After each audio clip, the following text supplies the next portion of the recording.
vanished sky symbols. Imagine looking up at a night sky filled with stars.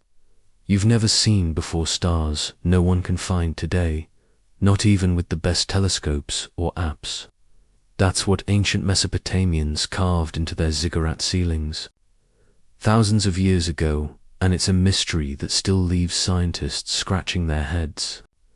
These carvings, found in crumbling temples across what's now Iraq, don't match any known star charts. Modern software, the kind we use to track planets and galaxies, fails to recognize them. It's like they mapped a sky from another world door. Maybe a time we can't reach. What were they seeing, and why can't we unravel it?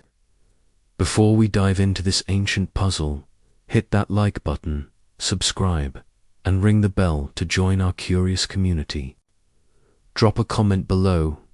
Are you watching from? Let's explore this together. Picture yourself checking a weather app to plan your day. You trust it because it's based on patterns, clouds, wind, seasons. Now imagine the Mesopotamians doing something similar, but instead of apps, they used clay tablets and their own eyes to watch the stars. They built ziggurats, massive stepped temples, not just to pray but to study the sky. On the ceilings of these sacred places, they carved intricate patterns, swirling lines, dots, and shapes that looked like constellations. But here's the kicker. These aren't the constellations we know, like Orion or the Big Dipper. There's something else entirely. Astronomers have tried mapping them with computers, feeding in data from every known star in history. Nothing fits. It's like trying to solve a puzzle with pieces that don't exist. The carvings are precise, almost too perfect, as if the people who made them knew something we don't. Think about how you feel when you look at the stars. Maybe you're camping, lying on a blanket, wondering what's out there. That sense of awe, that pull to understand the universe, it's universal. The Mesopotamians felt it too. Their ziggurat ceilings weren't just art, they were a map of something bigger. Some researchers think these symbols might represent stars from a time before written records, maybe even a sky from thousands of years before their own civilization. Others wonder if they were imagining a future sky, one we haven't seen yet. It's a thought that makes you pause. Could they have known something about time or space that we've lost? Their carvings feel like a message, but we don't have the key to read it. This mystery touches something deep in us, our need to believe in something greater. The Mesopotamians didn't just carve stars for fun. They tied them to their gods, their lives, their hopes. Stars guided their planting seasons, their festivals, even their prayers. Imagine relying on the sky like you rely on a calendar or your phone. If the stars were wrong, your crops might fail, or your prayers might go unheard. That's why these carvings mattered so much. They weren't just pretty, they were a way to make sense of the world, to feel safe in a universe full of unknowns. It's like how we use schedules to feel in control, or how we turn to music or meditation to calm our minds. Their star maps were a kind of mental health tool, a way to find peace in a chaotic world. But what if those carvings weren't just about their time? What if they were trying to tell a story we can't hear? Some of the ziggurat ceilings show patterns that shift depending on the light, almost like a code. At dawn, the sunlight hits the carvings and creates shadows that look like new shapes. By noon, they're different. It's not random, it's deliberate, like someone designed it to change. Today, we'd use computers to make something like that, maybe an app, or even AI to animate a design. But they did it with chisels and clay thousands of years ago. How, no one knows. It's like they had a technology we can't reverse engineer, a science we can't unravel. Let's make it relatable. Think about writing a note to a friend. You choose your words carefully because you want them to understand. The Mesopotamians were doing that with their carvings, but their message was for the gods or maybe for us. The problem is their language of stars is lost. We can read their cuneiform, their ancient writing on some tablets. We know they recorded laws, stories, even recipes, but these sky symbols, they're silent. It's like finding a book in a language no one speaks anymore. Linguists have tried to crack it, comparing the carvings to every known script. Nothing matches. It's frustrating, but it's also exciting.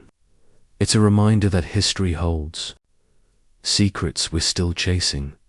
This connects to something bigger than just stars.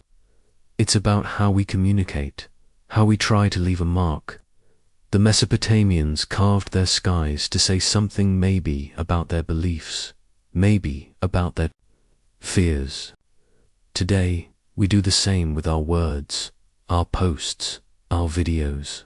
We want to be heard, to leave something behind. Their carvings make you wonder, what will people 5,000 years from now think of our messages?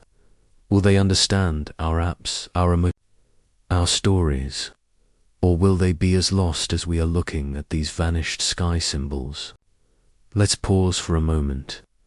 Imagine standing in a ziggurat, looking up at those carvings.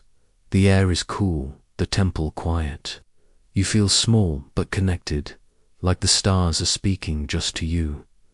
That's what the Mesopotamians must have felt. Their science wasn't just about facts, it was about wonder. They didn't have telescopes or satellites, but they saw something in the sky that drove them to carve it forever. Maybe it was a vision, a dream, or something real we can't see anymore. It's humbling to think about. Their curiosity built a world that still shapes ours, our clocks, our calendars, even our dreams of space. Here's another way to think about it. When you're stressed about an exam or a big day, you might look for patterns to feel ready. Maybe you check the weather or plan your route. The Mesopotamians did that with stars.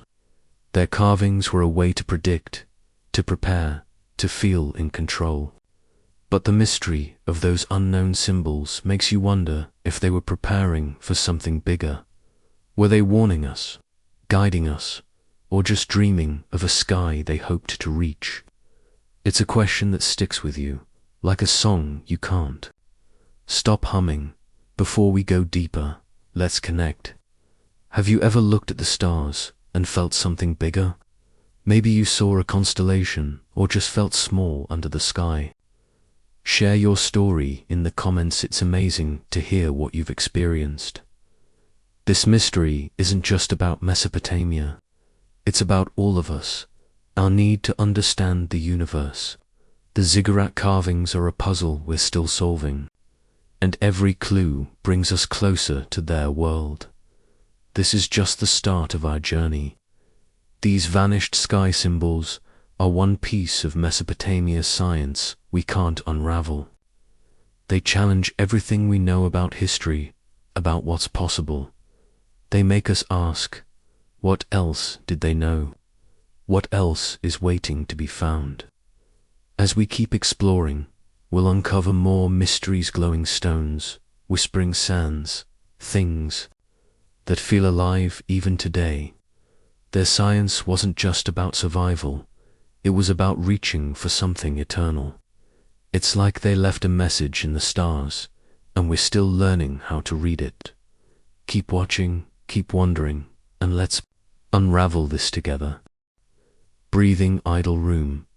What if a room could breathe like it's alive, without any wind or reason? Deep in the ruins of ancient Mesopotamia, archaeologists found a sealed shrine that seems to do just that every full moon. It pulses with air, as if it's taking a breath. No drafts, no temperature shifts, nothing explains it. It's like the shrine is hiding a secret, one we can't unravel, even with all our modern tools. Imagine walking into a place that feels alive, where the air moves like a heartbeat, but you can't see why. Before we dive into this eerie mystery, hit that like button, subscribe, and ring the bell to join our curious community. Drop a comment where are you watching from? Let's explore this together. Picture yourself locking your bedroom door at night, feeling safe because it's sealed tight. Now imagine that room suddenly stirring, air moving gently, like someone's breathing nearby. That's what happens in this Mesopotamian shrine, hidden deep inside a temple in what's now Iraq. Discovered centuries ago, this small, stone-walled chamber has no windows, no cracks, no way for air to sneak in. Yet, every full moon, people standing inside feel a soft rush of air, in and out, steady and calm. Scientists have checked for vents, for weather changes, even for underground streams. Nothing adds up. It's like the room is alive, but how? The Mesopotamians built this shrine to honor their gods, and they believed it held something sacred. Maybe they thought the breath was a sign of a god's presence, like a whisper from another world. Think about how you feel when you're alone, at night, and you hear a strange noise. Your heart races, right? You wonder if it's just the house settling or something more. The people who built this shrine might have felt that same mix of awe and wonder. They didn't have our techno sensors, no computers, but they noticed this breathing and made it part of their rituals. It's like they were trying to connect with something bigger, something they couldn't see. This mystery makes you think about belief, about how we look for signs to make sense of life. The Mesopotamians saw the moon's light and felt the shrine's breath, and it gave them comfort, like how knowing tomorrow's weather calms us before a big day. It's a mental health thing. Feeling connected to something larger can ease our fears. But what's wild is that we can't explain it. We've got AI that can predict storms, apps that track stars, but this breathing room, it's a puzzle we can't solve. The air moves, steady and slow, every full moon, and no one knows why. It's like the shrine is speaking a language we've forgotten. Imagine texting a friend, but your words turn into symbols they can't read. That's what this feels like. Mesopotamians left a message in this shrine, maybe about their gods or their hopes, but we can't crack it. The room's walls are carved with simple figures, with wide eyes, hands raised to the sky. Some say these idols are the key, that they're not just statues but tools, like ancient machines we don't understand. Could they be moving the air? Scientists have tested the stone, nothing special, just rock. Yet the air flows, gentle and real, every full moon. It's like the idols are watching, waiting, breathing. This connects to how we try to understand the world today. Think about checking your phone for updates. It's like you're looking for a sign everything's okay. The Mesopotamians looked to their shrines for that same feeling. Their science wasn't just about building or counting. It was about feeling close to the universe. This breathing room was their way of touching something eternal, like how we use music or meditation to find peace. But the mystery deepens when you think about time. The shrine's been sealed for thousands of years, yet the breathing hasn't stopped. No dust, no wear, no change, just that soft pulse of air. It's like the room's frozen in time, holding on to a secret we can't touch. Modern tech can't mimic this. We build smart homes with lights that turn on by voice, but a room that breathes on its own, that's beyond us. Let's make it relatable. Imagine you're studying for an exam and you light a candle to focus. The flame stays steady, calming you. Now imagine that candle burning without ever going out, no matter how long you leave it. That's what this shrine feels like, a steady, impossible wonder. The Mesopotamians didn't just build it, they made it part of their story, their faith. They believed the gods were close, maybe even in the air itself. This touches on something bigger than just a room. It's about how we search for meaning. Their science, their shrines, their breathing idols were all about connection. Today, we use apps to connect, to share, to feel less alone. They used stone and air, but the goal was the same. What's haunting is that we can't recreate it. We can't make a room breathe like they did. It's like they knew something about the world, about time that we've lost. Pause for a moment. Imagine standing in that shrine, the air cool, the idols staring. You feel the breath, soft and steady, under a full moon's glow. It's quiet, but it's powerful. You feel small, but part of something huge. That's what the Mesopotamians gave us, a mystery that makes us wonder. Their science wasn't just about facts. It was about feeling the world's pulse. This breathing room is one piece of their story, a piece we can't unravel. It's like they left a gift wrapped in stone, waiting for us to open it. Let's connect. Have you ever felt a place come alive? Maybe a quiet forest or an old house that felt special. Share your story in the comments. It's amazing to hear what you've experienced. This shrine isn't just a ruin. It's a question, a challenge to keep exploring. As we go deeper into Mesopotamia's mysteries, we'll find more glowing stones, whispering sands, things that feel alive even now. Their science was about more than survival. It was about reaching for the divine. Keep watching, keep wondering, and let's unravel this together. Backward time tablets. What if you found a notebook describing events that haven't happened yet, like your next birthday or a storm next week, but it was written thousands of years ago? In ancient Mesopotamia, archaeologists uncovered clay tablets that seemed to do just that, recording events from centuries before the tablets were even made. These dusty relics, etched with wedge-shaped writing, mentioned battles, kings, and eclipses that happened long before their clay was shaped. It's like they knew the past before it was the past, a mystery our best minds can't unravel. How could they write history backward?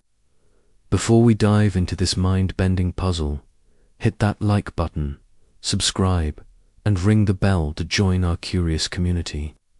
Drop a comment. Where are you watching from? Let's explore this together. Imagine you're making a to-do list for tomorrow. Maybe you write down a meeting or a grocery run. You're planning ahead based on what you know. Now picture the Mesopotamians doing something wilder, writing about events that happened hundreds of years before their time, with details so exact they match records we've only found recently. These tablets, found in ruins across modern-day Iraq, aren't just stories. They describe real things, like a king's death in 2300 BCE, or an eclipse in 2400 BCE, written on clay dated centuries later. Scientists have checked the dates with fancy tools, like carbon testing, and the tablets are younger than the events they describe. It's like finding a diary from 2025 that talks about a war in 1800, with names and dates spot on. How did they do it? Think about checking the weather app before a picnic. You trust it because it predicts what's coming based on patterns. The Mesopotamians were masters of patterned stars, seasons, rivers. But these tablets aren't predictions. They're records of things already done, written as if the writers were there. Some say they had secret knowledge, maybe passed down through priests or storytellers. Others wonder if they saw time differently, like it wasn't a straight line, but a loop. It's a thought that makes you stop and wonder. Could they have known something about time we've forgotten? This mystery ties to something bigger, our need to understand life. The Mesopotamians didn't just write to keep records. Their tablets were about meaning, about connecting to the world. Writing about the past before it happened might have been their way of feeling in control, like how we plan our days to feel calm. It's a mental health thing. Knowing what's coming, or what came before, can make life less scary. These tablets, with their backward stories, feel like a map of time, guiding them through chaos. But for us, they're a puzzle. We use computers and AI to predict things, stocks, weather, trends, but we can't write the past before it happens. Their science, or whatever it was, feels like magic. Let's make it relatable. Think about a family story your grandma tells, about a time before you were born. It feels real because she knows the details, but you weren't there. Now imagine that story written on clay, with details so clear they match history books, but the clay was made after the story happened. That's what these tablets are like. They talk about battles with names of real kings, or eclipses we've confirmed with telescopes. One tablet describes a flood in a city called Uruk, with details about streets and temples, dated to 2000 BCE, but the flood happened in 2500 BCE. It's not just memory, it's too precise. Were they copying older records we haven't found? Or did they have a way to see time we can't imagine? This touches on language, how we share ideas. Their writing, called cuneiform, was like our texts or emails, a way to save thoughts forever. But these tablets aren't just saving thoughts. They're saving the past, before it was their past. It's like they spoke a language of time we don't understand. Today, we use apps to store memories, photos, notes, videos. The Mesopotamians used clay, but their words feel alive, like they're reaching out to us. It makes you wonder, what will people thousands of years from now think of our messages? Will they understand our stories, or will we seem as mysterious as these tablets? Pause for a moment. Imagine holding one of these tablets, the clay cool in your hands, the writing sharp and clear. You read about a king who died centuries before, as if the writer saw it happen. It's quiet, but it's powerful. You feel small, like you're touching something bigger than yourself. That's what the Mesopotamians gave us, a mystery that makes us question time itself. Their science wasn't just about stars or crops. It was about wrestling with the unknown, like we do when we dream about the future or worry about the past. This connects to technology too. We build AI to guess what's next, but these tablets seem to look backward with impossible clarity. It's like they had a tool we can't rebuild, a way to see time that's lost. Think about studying for an exam. You review notes to feel ready, to make the future less scary. The Mesopotamians might have used these tablets the same way, writing the past to feel safe in their present. But how they knew those details, names, dates, events, before their time is what keeps us up at night. It's a riddle that feels personal, like they're asking us to solve it. Let's connect. Have you ever had a moment where time felt strange? Maybe a dream that seemed too real, or a story that felt like it came from nowhere. Share it in the comments. It's amazing to hear your experiences. These tablets aren't just old clay. They're a challenge to rethink what we know about history. They make us ask, what else did the Mesopotamians know? Were they just lucky, or did they touch something we can't? As we keep exploring their science, we'll find more mysteries, glowing stones, breathing rooms, things that feel alive even today. Their tablets are like a letter from the past, written in a language we're still learning to read. Keep watching, keep wondering, and let's unravel this together. Endless brick spiral. What if you stepped into a tunnel that seemed to go on forever, twisting deeper into the earth with no end in sight? Beneath the ancient city of Ur in Mesopotamia, archaeologists found a spiral tunnel made of baked bricks, coiling underground like a snake that never stops. Engineers with modern tools, lasers, drones, even computers can't find where it ends. It's like walking into a maze that defies every map we try to draw. How did people, thousands of years ago, build something so impossible?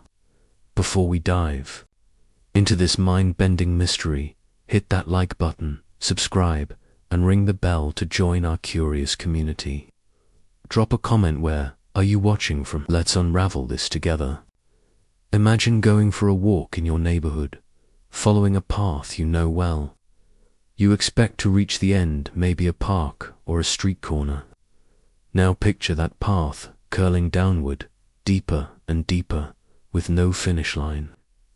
That's what this spiral tunnel under you feels like, found in the ruins of a city over 4,000 years old. This tunnel starts beneath a temple, its bricks perfectly laid, spiraling tightly like a staircase into the earth. Archaeologists have walked it, sent cameras down, even used fancy tech to measure it. But every time, the tunnel just keeps going, looping in ways that don't make sense. It's not blocked or collapsed, it's open, smooth, endless. It's like the Mesopotamians built a path to nowhere, or maybe somewhere we can't understand. Think about planning a trip, checking a map on your phone to find the fastest route. You trust the map because it's clear, logical, but this tunnel laughs at maps. Engineers say its curves don't follow normal math. The angles are too perfect, the bricks too precise, like they were made with tools we don't think existed back then. Some guess it was a ritual path, meant to lead priests closer to their gods. Others wonder if it was a test, like a puzzle to prove your faith. But why make it endless? It's like building a staircase that never reaches the top. This mystery makes you feel small, like you're standing at the edge of something huge. The Mesopotamians didn't just build for fun, they built with purpose. Their temples, called ziggurats, were like bridges to the divine, places to feel close to the heavens. This tunnel, hidden beneath one, might have been their way of reaching deeper, not to the sky, but to the earth's heart.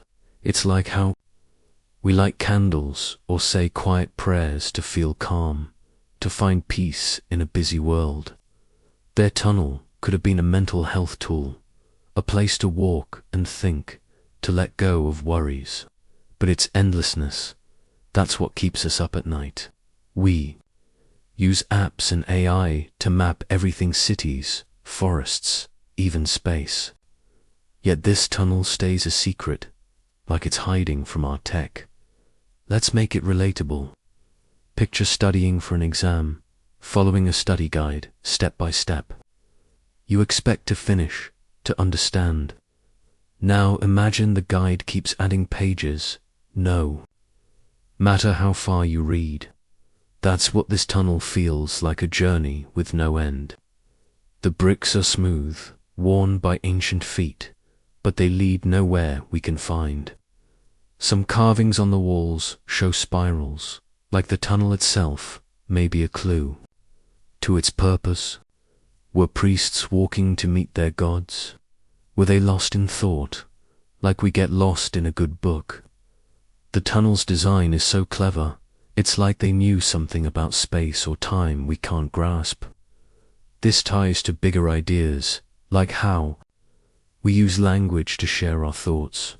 The Mesopotamians wrote on clay tablets, telling stories of kings and stars. Maybe this tunnel was their story in stone, a message about forever, but we can't read it. It's like getting a text in a language. You don't know, you feel the meaning, but can't say it. Today, we use emojis or posts to share our lives, hoping someone understands. The tunnel feels like their post to us, a message we're still trying to decode. Pause for a moment. Imagine stepping into that tunnel, the air cool, the bricks glowing faintly under torchlight. You walk, spiraling down, expecting a door or a room, but it just keeps going. Your footsteps echo, soft and steady, like the tunnels inviting you deeper. It's quiet, but it's alive with mystery. That's what the Mesopotamians left Usapath, that challenges everything we know. Their science wasn't just about crops or calendars. It was about exploring the unknown, like we do when we dream about the future or wonder about the past. This connects to technology too. We build apps to navigate, to find our way, but this tunnel, no GPS can map it. It's like the Mesopotamians had a secret we can't touch, a way of building that feels beyond us. Think about a time you got lost, maybe driving in a new city, your phone failing. You felt frustrated but curious, right? The tunnel's like that, but on purpose. It makes you wonder if they wanted us to get lost, to keep searching.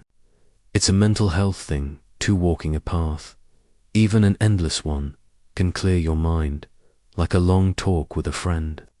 The Mesopotamians might have used this tunnel to feel close to something bigger, to find peace in its mystery. Let's connect. Have you ever been somewhere that felt endless? Maybe a forest trail or a winding road that seemed to go nowhere. Share your story in the comments. It's amazing to hear what you felt. This tunnel isn't just a ruin, it's a question, a challenge to keep exploring. It makes us ask, what were they reaching for? Was it a god, a truth, or just the act of walking forever?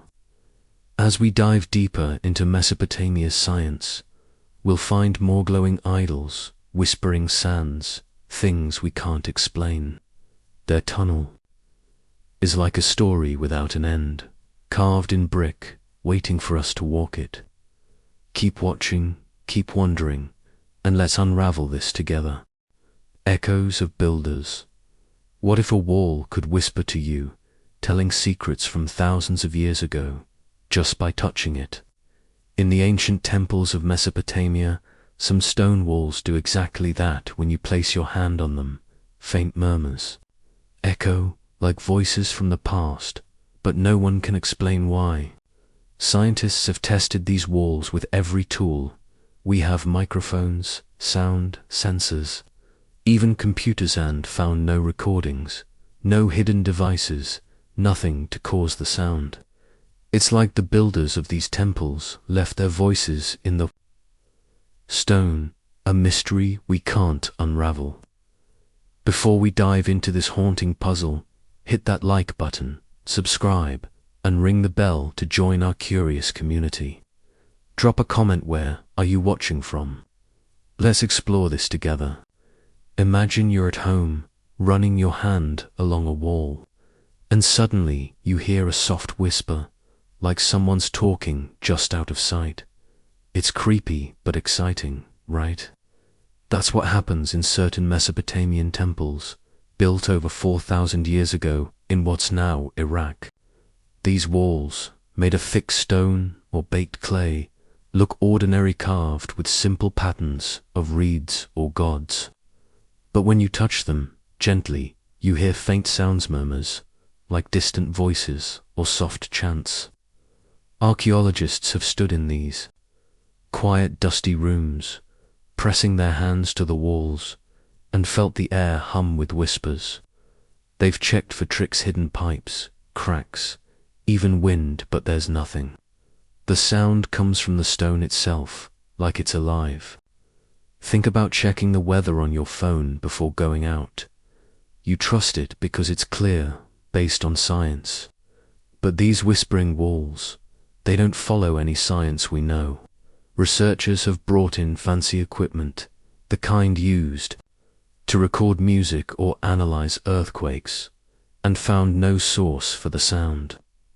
It's not vibrations from the ground or echoes from the room. The whispers only happen when you touch the wall, and they stop when you pull away. It's like the temple is speaking, but only to those who listen closely.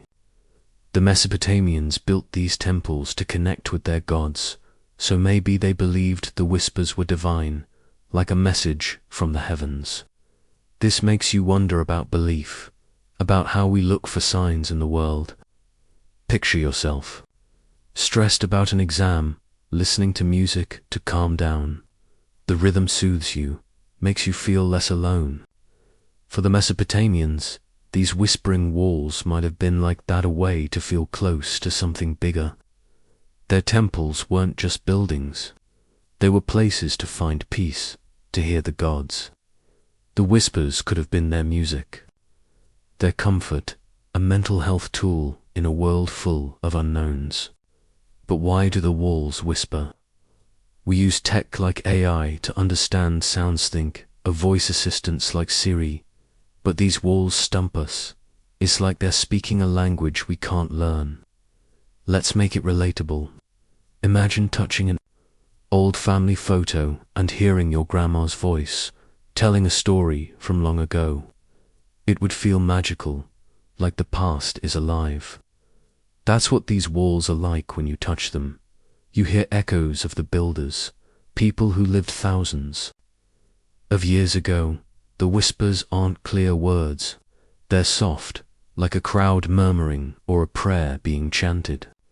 Some carvings near the walls show priests with hands raised, as if they're listening to. Were they talking to their gods, or leaving a message for us? The mystery feels personal, like the builders wanted us to hear them.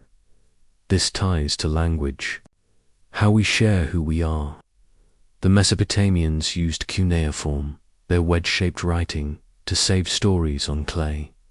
But these walls, they're like a different kind of writing, one we can't read but can feel. It's like getting a text you can't translate, but it moves you anyway. Today, we use posts or videos to share our lives, hoping someone understands. The whispering walls are the builder's post, their way of reaching across time. We don't know what they're saying, but we feel it, wonder, or maybe even a little fear. Pause for a moment. Imagine standing in that temple, your hand on the cool stone. You press gently, and the whispers start, soft and steady, like a secret just for you. The air feels heavy, like the past is watching. It's quiet, but it's powerful. That's what the Mesopotamians gave us, a mystery that makes us feel connected to them. Their science wasn't just about stars or crops. It was about capturing something eternal, like a voice in stone. This connects to technology too. We build apps to record our voices, to save memories forever. But these walls, they don't need batteries or code. They whisper without any help, and we can't copy it. Think about a time you heard something. Stranger creak in your house, a sound in the dark. Your heart skips, but you're curious too. That's what these walls do. They pull you in, make you wonder. They might have been a way for priests to feel close to their gods, like how we talk to friends to feel less alone. It's a mental health thing, finding comfort in connection, even if it's just a whisper. The builders knew something we don't. Something about sound or stone or maybe even time. Let's connect. Have you ever heard something that gave you chills? Maybe a sound in an old house or a quiet forest. Share your story in the comments. It's amazing to hear what you felt. These whispering walls aren't just stones. They're a question, a challenge to keep listening. They make us ask, what were the builders trying to say? Were they praying, teaching, or just leaving a mark? As we dive deeper into Mesopotamia's science, we'll find more glowing rooms, endless tunnels, things we can't explain. These whispers are like a song from the past, one we're still learning to hear. Keep watching, keep wondering, and let's unravel this together. Ash that grows. What if you burned a pile of leaves in your backyard, and by morning the ashes grew back, piling up as if nothing happened? In a sacred field near an ancient Mesopotamian temple, something like that happens. Burnt ash reforms.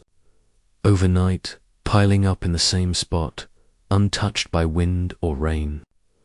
Locals, even today, say it's alive, like a spirit that refuses to fade, but scientists can't explain how or why.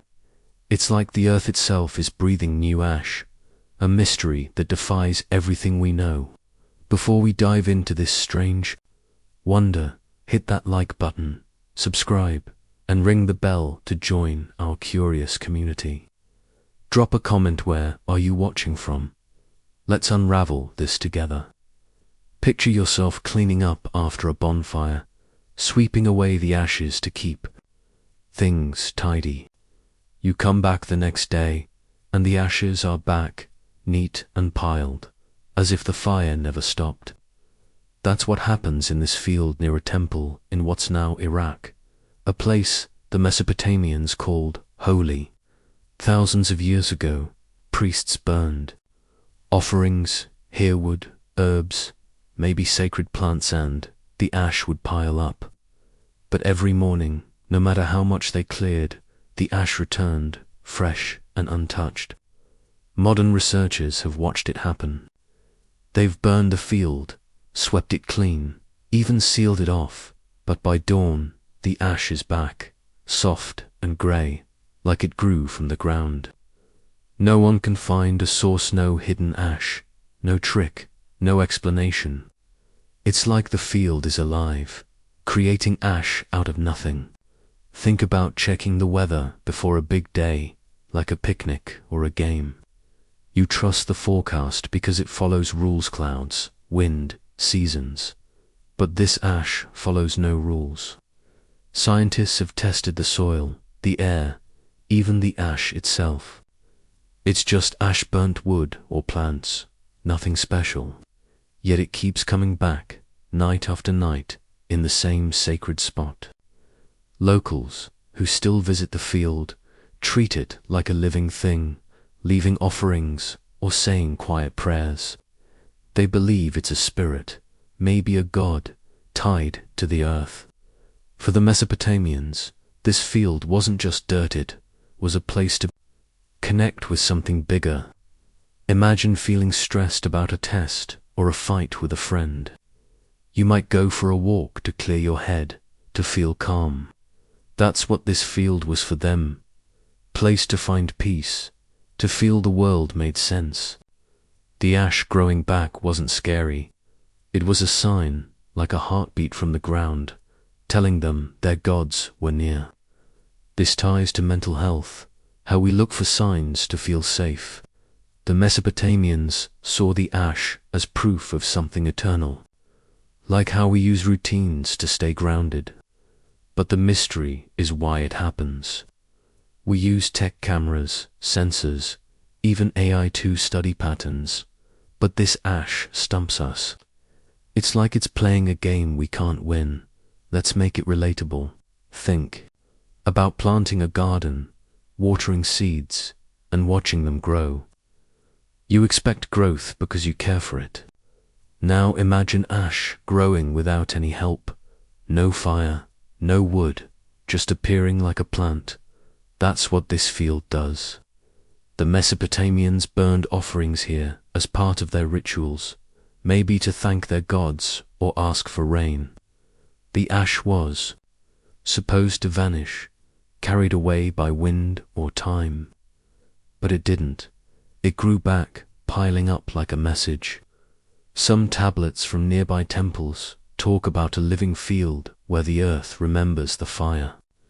Were they describing this? It's like they left a note we can't fully read. This connects to language, how we try to share what matters. The Mesopotamians wrote on clay, telling stories of their gods and lives. This field was like their writing a story told in ash, not words. We do the same today, posting photos or videos to share our moments, hoping someone gets it.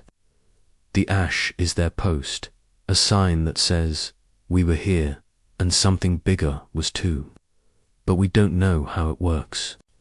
It's like getting a text in a code you can't break, but you feel its meaning. Pause for a moment. Imagine standing in that field at dawn, the air cool, the ash soft under your feet. You see it piled up, fresh, like it grew while you slept. It's quiet, but it feels alive, like the ground is watching you. That's what the Mesopotamians left us, a mystery that makes us feel close to them. Their science wasn't just about building or counting. It was about touching the divine, like we reach for hope in tough times. This ash ties to technology too. We use apps to track growth plants, weather, even our steps. But this field, number app can explain it. It's like the Mesopotamians had a secret, a way to make the earth create something new. Think about a time you saw something grow unexpectedly, a weed in a crack, a flower after winter. It's surprising, right? This ash is like that, but stranger. It might have been their way of feeling connected, like how we call a friend to share good news. The ash was a sign their gods were listening, a comfort in a world full of unknowns. Let's connect. Have you ever seen something that felt alive in a strange way? Maybe a tree that seemed to watch you, or a place that gave you chills. Share your story in the comments. It's amazing to hear what you've felt. This field isn't just dirt. It's a question, a challenge to keep exploring. It makes us ask, what were they honoring? Was it a god, a spirit, or something we can't name? As we dive deeper into Mesopotamia's science, we'll find more whispering. Walls, glowing stones, things that feel alive even now. This ash is like a heartbeat from the past, one we're still trying to understand. Keep watching, keep wondering, and let's unravel this together. Floating offering stones. What if you placed a heavy rock on the ground during a quiet moment of reflection, and it suddenly lifted, just a little, as if the earth itself was lifting it up? In ancient Mesopotamia, priests saw this happen with votive stones, big, heavy rocks used in temple rituals that rise slightly off the ground during sacred ceremonies. Witnessed by many, but never caught on film. These stones, carved with prayers and offerings, seem to defy gravity, and no one can explain how or why. It's like the air itself is alive, carrying the weight of their faith, a mystery we can't unravel. Before we dive into this astonishing wonder, hit that like button, subscribe, and ring the bell to join our curious community. Drop a comment where are you watching from. Let's explore this together. Imagine setting a heavy box on your table, maybe full of books, and during a quiet moment, it lifts just an inch, hovering before settling back down. You'd rub your eyes, right? That's what happened in Mesopotamian temples, in places like Ur and Babylon, over 4,000 years ago. These votive stones, some as heavy as a person, were placed on altars during rituals to honor gods. People would gather, chanting softly, and then, without warning, the stones would rise, just a little, before gently dropping back. Ancient texts describe it, and locals over centuries swore they saw it too. Modern archaeologists have heard the stories, but no camera has ever caught it. Scientists have checked the stone's ordinary rock, no magnets, no tricks. It's like the stones are alive, but only when the moment is right. Think about checking your phone for a weather update before a big event, like a wedding. You trust it because it's based on science, patterns we understand. But these stones, they don't follow any rules we know. Researchers have studied the temples, the air, even the ground beneath. Nothing explains why a heavy rock would lift. Some say it's a trick of the eye, but too many saw it, from priests to villagers, across generations. Others wonder if the rituals, chants, incense, moonlight did something to the air or the stones. It's like the Mesopotamians knew a secret about the world, a science we can't copy. This mystery makes you feel small, like you're touching something bigger than yourself. The Mesopotamians didn't just build temples, they built places to feel close to their gods. These stones were offerings, like leaving flowers for someone you love. When they rose, it was a sign maybe that gods were listening. It's like how we light a candle to feel calm or pray to feel hope. For them, seeing a stone lift might have been a mental health boost, a moment of peace in a tough world. It made them feel connected, like the universe was answering back. But how did it happen? We use tech like AI to lift things, think drones, or smart machines, but these stones needed no wires, no power. It's like they were powered by belief itself. Let's make it relatable. Picture a family dinner where you share stories to feel close. You pass around a photo or a keepsake, and it feels special, like it holds memories. These votive stones were like that for the Mesopotamians, objects that carried their prayers. But when they lifted, it was more than a keepsake. It was a miracle. The stones were carved with simple shapes, hands, eyes, or stars-like messages to the sky. Were the chants making them move? Was it the moonlight, or something we can't measure? It's like a text you send that gets a reply you didn't expect, one that gives you chills. This ties to language, how we try to speak to something bigger. The Mesopotamians wrote on clay tablets, saving their stories and prayers. These stones were another kind of writing, a physical message to their gods. When they rose, it was like the gods replied. Today, we use posts or videos to share our feelings, hoping someone hears us. The stones are their post, a signal we're still trying to understand. We don't know the words, but we feel the weight of their meaning. Pause for a moment. Imagine standing in a temple, the air thick with incense, moonlight spilling through a high window. You watch a heavy stone, carved with prayers, lift gently, then settle back. It's quiet, but your heart races. You feel tiny, but part of something huge. That's what the Mesopotamians gave us, a mystery that makes us wonder. Their science wasn't just about tools or crops. It was about reaching for the divine, like we reach for answers in tough times. This connects to technology too. We build machines to lift cars or fly planes, but they need power, plans, code. These stones, they needed nothing but a ritual. It's like they tapped into a force we can't see, a power we can't build. Think about a time you felt something move, like a song that gave you goosebumps, or a moment that felt magical.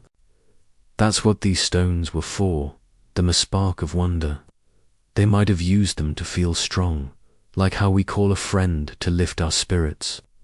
It's a mental health thing, finding signs that the world is kind. The stones rising was their sign, a moment of hope in a hard world. Let's connect. Have you ever felt a moment that seemed impossible? Maybe a coincidence that felt too perfect, or a place that gave you chills. Share your story in the comments, it's amazing too. Hear what you felt. These floating stones aren't just rocks. They're a question, a challenge to keep searching. They make us ask, what made them move? Was it faith, a lost science, or something else? As we dive deeper into Mesopotamia's mysteries, we'll find more whispering walls, growing ash, things we can't explain. These stones are like a prayer that still floats, waiting for us to catch it. Keep watching, keep wondering, and let's unravel this together. Sand that whispers. What if the ground beneath your feet started whispering to you? Soft voices murmuring with every step, even though there's no wind or reason for the sound. Outside certain ancient Mesopotamian tombs, the sand does just that. When you walk on it, it whispers, like faint voices from the past, and no one can explain why. Scientists have tested it with microphones and sensors, but there's no wind, no vibrations, nothing to cause the murmurs. It's like the sand is alive, holding secrets from thousands of years ago that we can't unravel. Before we dive into this eerie mystery, hit that like button, subscribe, and ring the bell to join our curious community. Drop a comment where are you watching from? Let's explore this together. Imagine walking on a beach, the sand crunching under your shoes, a normal sound you don't think twice about. Now picture that same sand whispering, not crunching, but making soft, breathy sounds, like a crowd murmuring just out of earshot. That's what happens outside these tombs in what's now Iraq, built over 4,000 years ago to honor the dead. The sand around them looks ordinary, fine, dry, scattered by time, but when you step on it, it whispers. Travelers and archaeologists have heard it for centuries, describing it as a low, ghostly hum, like voices chanting or praying. They've checked for tricks, underground streams, air pockets, even animals, but there's nothing. The whispers only come when you walk, and they stop when you stand still. It's like the sand is speaking, but only to those who move across it. Think about checking the weather before a hike, trusting your app to tell you if it's safe. You rely on science, on patterns we understand, but this whispering sand, it breaks all the rules. Researchers have brought fancy tools, sound recorders, seismic monitors to figure it out. They've found no cause, no wind, no vibrations. The sand isn't special, either just regular desert sand. Yet it murmurs, soft and clear, every time feet touch it. The Mesopotamians buried their dead in these tombs, believing they were close to the gods or spirits. Maybe they thought the whispers were voices from another world, a sign their loved ones were still near. It's like how we feel when we visit a quiet place to remember someone, a graveyard, a park, a place that feels special. The whispers might have been their comfort, a way to feel connected to something bigger. This ties to mental health, how we look for signs to ease our hearts. The Mesopotamians heard the sand and felt peace, like how we listen to music to calm down after a tough day. But the mystery is why it happens. We use tech, think AI assistants or sound apps to analyze noises, but this sand stumps us. It's like it's telling a story we can't hear clearly. Let's make it relatable. Picture walking through your house at night, hearing a creak that makes you pause. You wonder if it's just the floor or something more. That's what this sand feels like, a sound that makes you stop and listen. The tombs are small, made of stone or clay, with carvings of gods or stars nearby. The whispers aren't loud, not words you can make out, but they feel alive, like a message from the past. Were the Mesopotamians trying to speak to their dead, or to us? The sand only whispers when walked on, like it's waiting for someone to come along. It's like getting a text that feels personal but you can't reply to. This connects to language, how we try to share what matters. The Mesopotamians wrote on clay tablets, saving stories of their lives and gods. The whispering sand might be their other language, one we can't write down but can feel. Today, we use posts or videos to share our thoughts, hoping someone understands. The sand is their post, a sound that says, "We were here and we're still speaking." But we don't know how it works, like a song with no source. Pause for a moment. Imagine standing outside a tomb, the desert quiet, the air still. You take a step, and the sand whispers, soft and steady, like it's telling you a secret. It's calm, but it gives you chills. You feel small, but part of something huge. That's what the Mesopotamians left Usa, mystery that makes us listen. Their science wasn't just about building or counting. It was about feeling the world's heartbeat, like we do when we dream or hope. This ties to technology too. We use apps to record sounds, podcasts, voice notes, but this sand, it needs no microphone. It's like the Mesopotamians found a way to make the earth speak, a trick we can't copy. Think about a time you heard something strange rustle. In the woods, a sound in an empty room. It makes you curious, right? The whispering sand is like that, but it's on purpose. It might have been their way of honoring the dead, like how we leave flowers or say quiet words to feel close to someone gone. It's a mental health thing, finding comfort in signs, even if they're just whispers. The Mesopotamians believed in spirits, in worlds beyond ours. The sand's murmurs might have been their proof, their way of saying the past is never really gone. Let's connect. Have you ever heard a sound that felt alive? Maybe a breeze in a quiet place, or a noise that seemed to mean something. Share your story in the comments. It's amazing to hear what you felt. This whispering sand isn't just dirt. It's a question, a challenge to keep listening. It makes us ask, who were they talking to? Was it their gods, their dead, or us? As we dive deeper into Mesopotamia's mysteries, we'll find more floating stones, breathing rooms, things we can't explain. This sand is like a voice from thousands of years ago, one we're still trying to hear. Keep watching, keep wondering, and let's unravel this together. Mirrored dawn statues.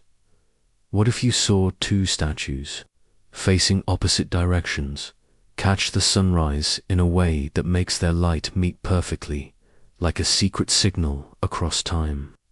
In ancient Mesopotamia, pairs of statues outside temples do just that. Every morning, as the sun rises, their carved eyes or hands glow with light that aligns in a way no one can explain, even though they face away from each other. Scientists have studied them, measured angles, and checked the stone. But the precision feels impossible, like the statues were built to talk to the sun in a language we can't understand. It's a mystery that pulls you in, making you wonder what the builders knew.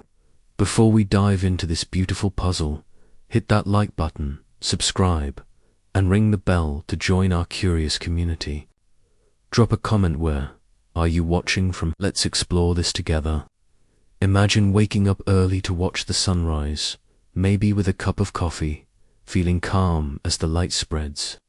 You notice how it hits your window just right, making a warm glow. Now picture two statues, standing far apart, facing opposite ways, one toward the east, one toward the west. Yet, at sunrise, their light aligns perfectly, like a mirror reflecting a single beam. This happens outside ancient temples, in places like Ur or Nineveh, in what's now Iraq, built over 4,000 years ago. The statues, often carved as lions or priests, have eyes or hands that catch the sun's first rays, creating a glow that seems to connect them, even though they're turned away. Archaeologists have watched it happen, measuring the angles with lasers and computers, but the math doesn't add up. The statues shouldn't align like this, it's too perfect. Like they were placed with tools we don't think existed back then. Think about checking the weather on your phone before a big day, like a picnic. You trust it because it's based on patterned sunrise times, cloud movements. But these statues, they don't follow patterns we understand. The light hits them in a way that feels planned, like the builders knew exactly where the sun would be, down to the inch. Some say it's just chance, but it happens every sunrise, not just once.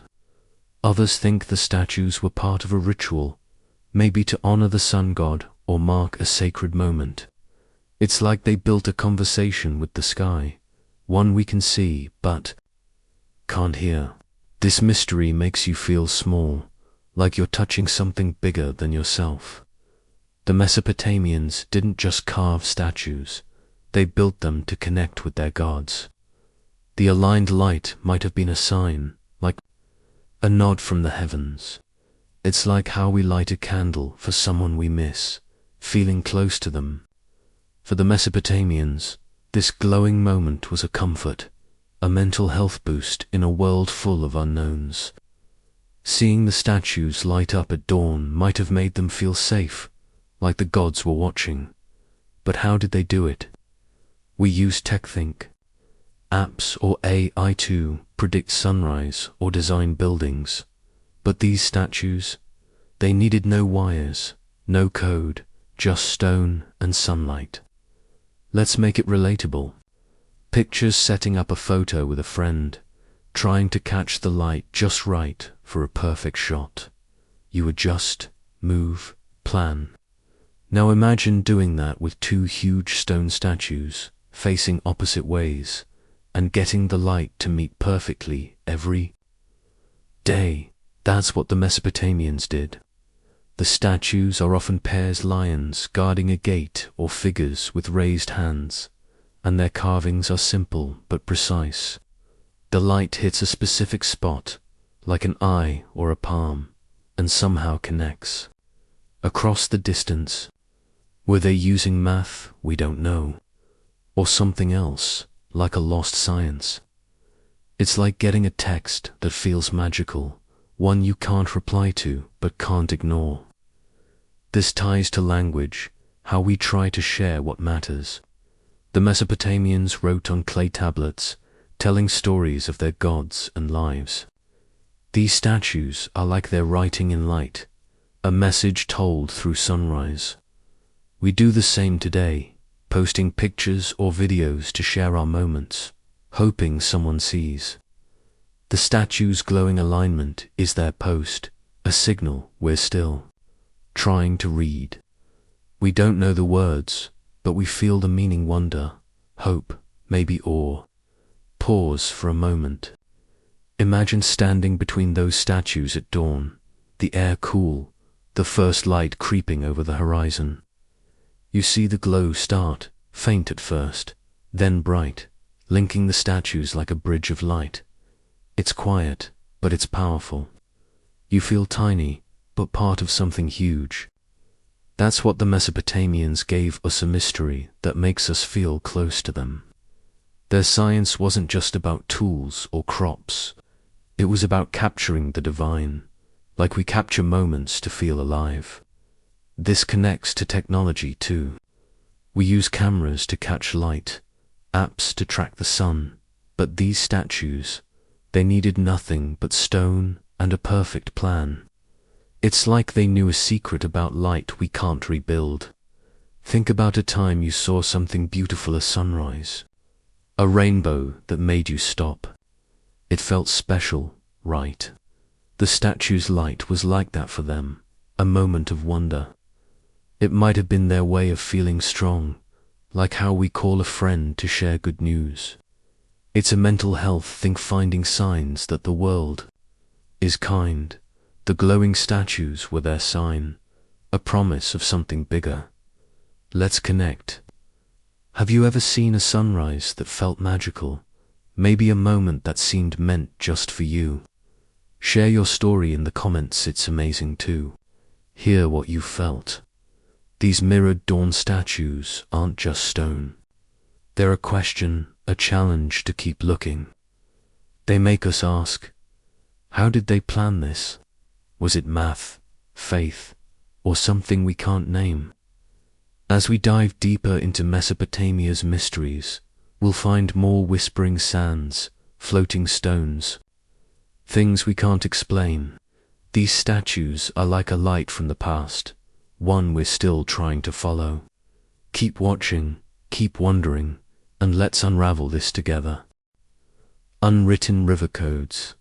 What if you looked down from an airplane and saw rivers twisting into shapes that looked like a secret message written just for the sky?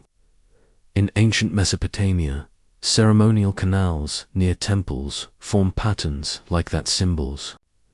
No one can read, visible only from high above, and they've never been decoded. These waterways, dug thousands of years ago, aren't random. They mimic strange signs that don't match any known language or map. It's like the Mesopotamians wrote a code for someone or something watching from the heavens, a mystery we can't unravel. Before we dive into this fascinating puzzle, hit that like button, subscribe, and ring the bell to join our curious community. Drop a comment where, are you watching from Lessex? Explore this together. Imagine you're drawing a picture in the sand at the beach, maybe a heart or your name, hoping someone sees it before the waves wash it away. You know it's temporary, but it feels special. Now picture the Mesopotamians doing something bigger, digging canals near their temples. Not just for water, but to create shapes that only make sense from the sky. These canals, found in places like Uruk and Babylon in modern-day Iraq, twist and turn into patterns, loops, lines, and curves that look like symbols when seen from above. Archaeologists spotted them using drones and planes, but no one knows what they mean. They don't match their writing, called cuneiform, or any star charts or maps. It's like finding a note in a language no one speaks, written for eyes we can't imagine. Think about checking your phone for directions before a road trip. You trust the map because it's clear, based on roads and landmarks. But these canal patterns, they don't follow any map we understand. Researchers have studied them with satellites and computers, trying to match the shapes to anything, letters, numbers, even myths. Nothing fits. The canals were used for rituals, carrying water to temples or fields, but their shapes seem deliberate, like a message carved into the earth. Some think they were offerings to gods, visible only to the heavens. Others wonder if they were meant for someone else, maybe travelers from far away. It's a thought that makes you pause, like the world is bigger than we know. This mystery touches our need to believe in something greater. The Mesopotamians built their lives around their gods, using water, stars, and stone to feel close to them. These canals might have been their way of speaking to the sky, like leaving a gift for someone you love. It's like how we light a candle to remember someone or write a note to feel calm. For them, shaping the canals could have been a mental health tool, a way to find peace in a tough world. Seeing the water flow in sacred patterns might have made them feel safe, like their gods were listening. But why hide the message in the sky? We use TechThink AI or apps to share ideas, but these canals, they needed no wires, just dirt and water, and a vision we can't grasp. Let's make it relatable. Picture writing a letter to a friend, choosing words to mean something special, even if only they get it. The Mesopotamians did that with their canals, but their letter was for the sky. The patterns are complex, some look like spirals, others like hands or eyes, but they're not random. They're precise, like they were planned with tools we don't think existed back then. Were priests directing workers from hills to check the shapes? Or did they know something about the land we've lost? It's like sending a text that feels important, but no one can reply. The canals still hold water today, their patterns clear from above, like a message waiting to be read. This connects to language, how we try to share who we are. The Mesopotamians wrote on clay tablets, saving stories of kings and gods. These canals are like their writing in water, a code we can't crack. We do the same today, posting pictures or videos to share our lives, hoping someone understands. The canals are their post, a signal etched into the earth, but we don't know the words. It's like finding a book with no translation, but you feel its meaning: wonder, hope, maybe a call to look up. Pause for a moment. Imagine flying over a Mesopotamian plain, the sun glinting off the canals below. You see the patterns, loops, lines, shapes that feel alive, like they're speaking to the sky. It's quiet, but it's powerful. You feel small, but part of something huge. That's what the Mesopotamians gave us, a mystery that makes us look higher. Their science wasn't just about crops or tools. It was about reaching for the divine, like we reach for answers in tough times. This ties to technology too. We use drones to map fields, apps to draw plans. But these canals, they needed no screens, just hands and a dream. It's like they knew a secret about the earth or sky we can't rebuild. Think about a time you saw something from above, a city from a plain, a river from a hill. It felt special, right? The canal patterns were like that for them, a view meant for gods. They might have been a way to feel calm, like how we plan a day to feel in control. It's a mental health thing, finding signs that the world is kind. The canal's hidden symbols were their sign, a promise of something bigger. Let's connect. Have you ever seen something that felt like a message? Maybe a shape in the clouds, or a pattern that seemed special. Share your story in the comments. It's amazing to hear what you felt. These unwritten codes aren't just waterlines. They're a question, a challenge to keep searching. They make us ask, who were they writing to? Was it gods, the stars, or something else? As we dive deeper into Mesopotamia's mysteries, we'll find more whispering sands, floating stones, things we can't explain. These canals are like a letter to the heavens, one we're still trying to read. Keep watching, keep wondering, and let's unravel this together. Frozen flame wall. What if you walked into a room and saw a painting of flames that looked like they were flickering? Frozen in time, never fading or needing a touch-up after thousands of years. In an ancient Mesopotamian temple, there's a wall painted with fire that seems alive. Its colors glow like real flames, but they don't move, don't fade, and have never been repainted. Scientists have studied the paint, tested the stone, and still can't explain how it stays so bright and lifelike, like a fire trapped in time. It's a mystery that feels like magic, pulling you in to wonder what secrets the builders hid. Before we dive into this glowing puzzle, hit that like button, subscribe, and ring the bell to join our curious community. Drop a comment, where are you watching from? Let's explore this together. Imagine hanging a picture in your house, maybe a photo or a painting, and noticing it never fades.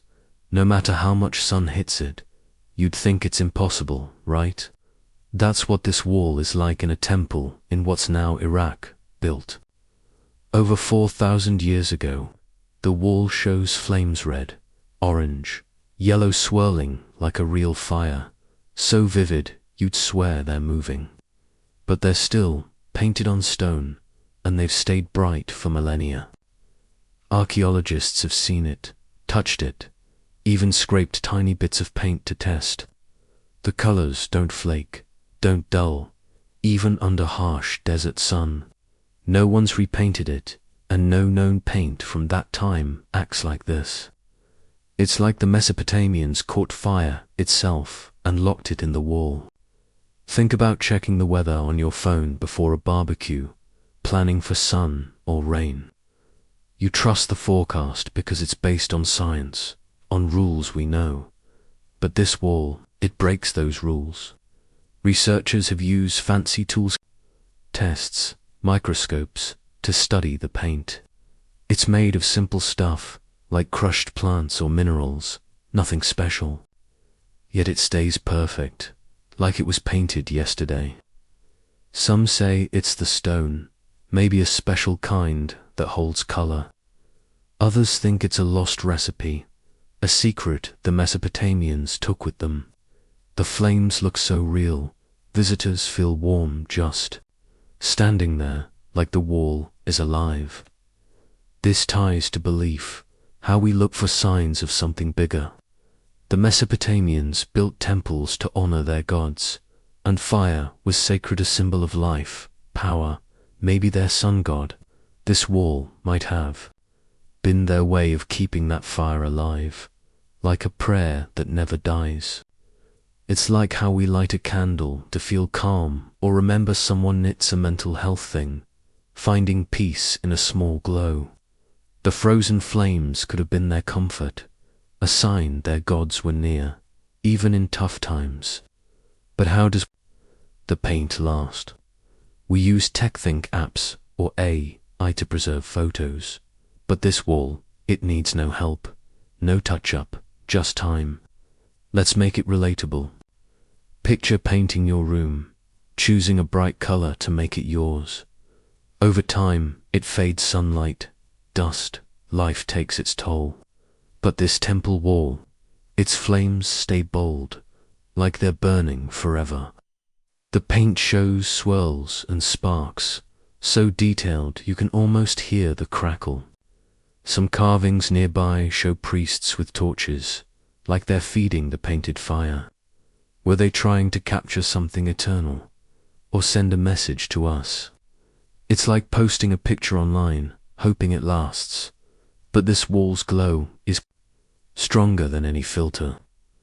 This connects to language, how we share what we feel.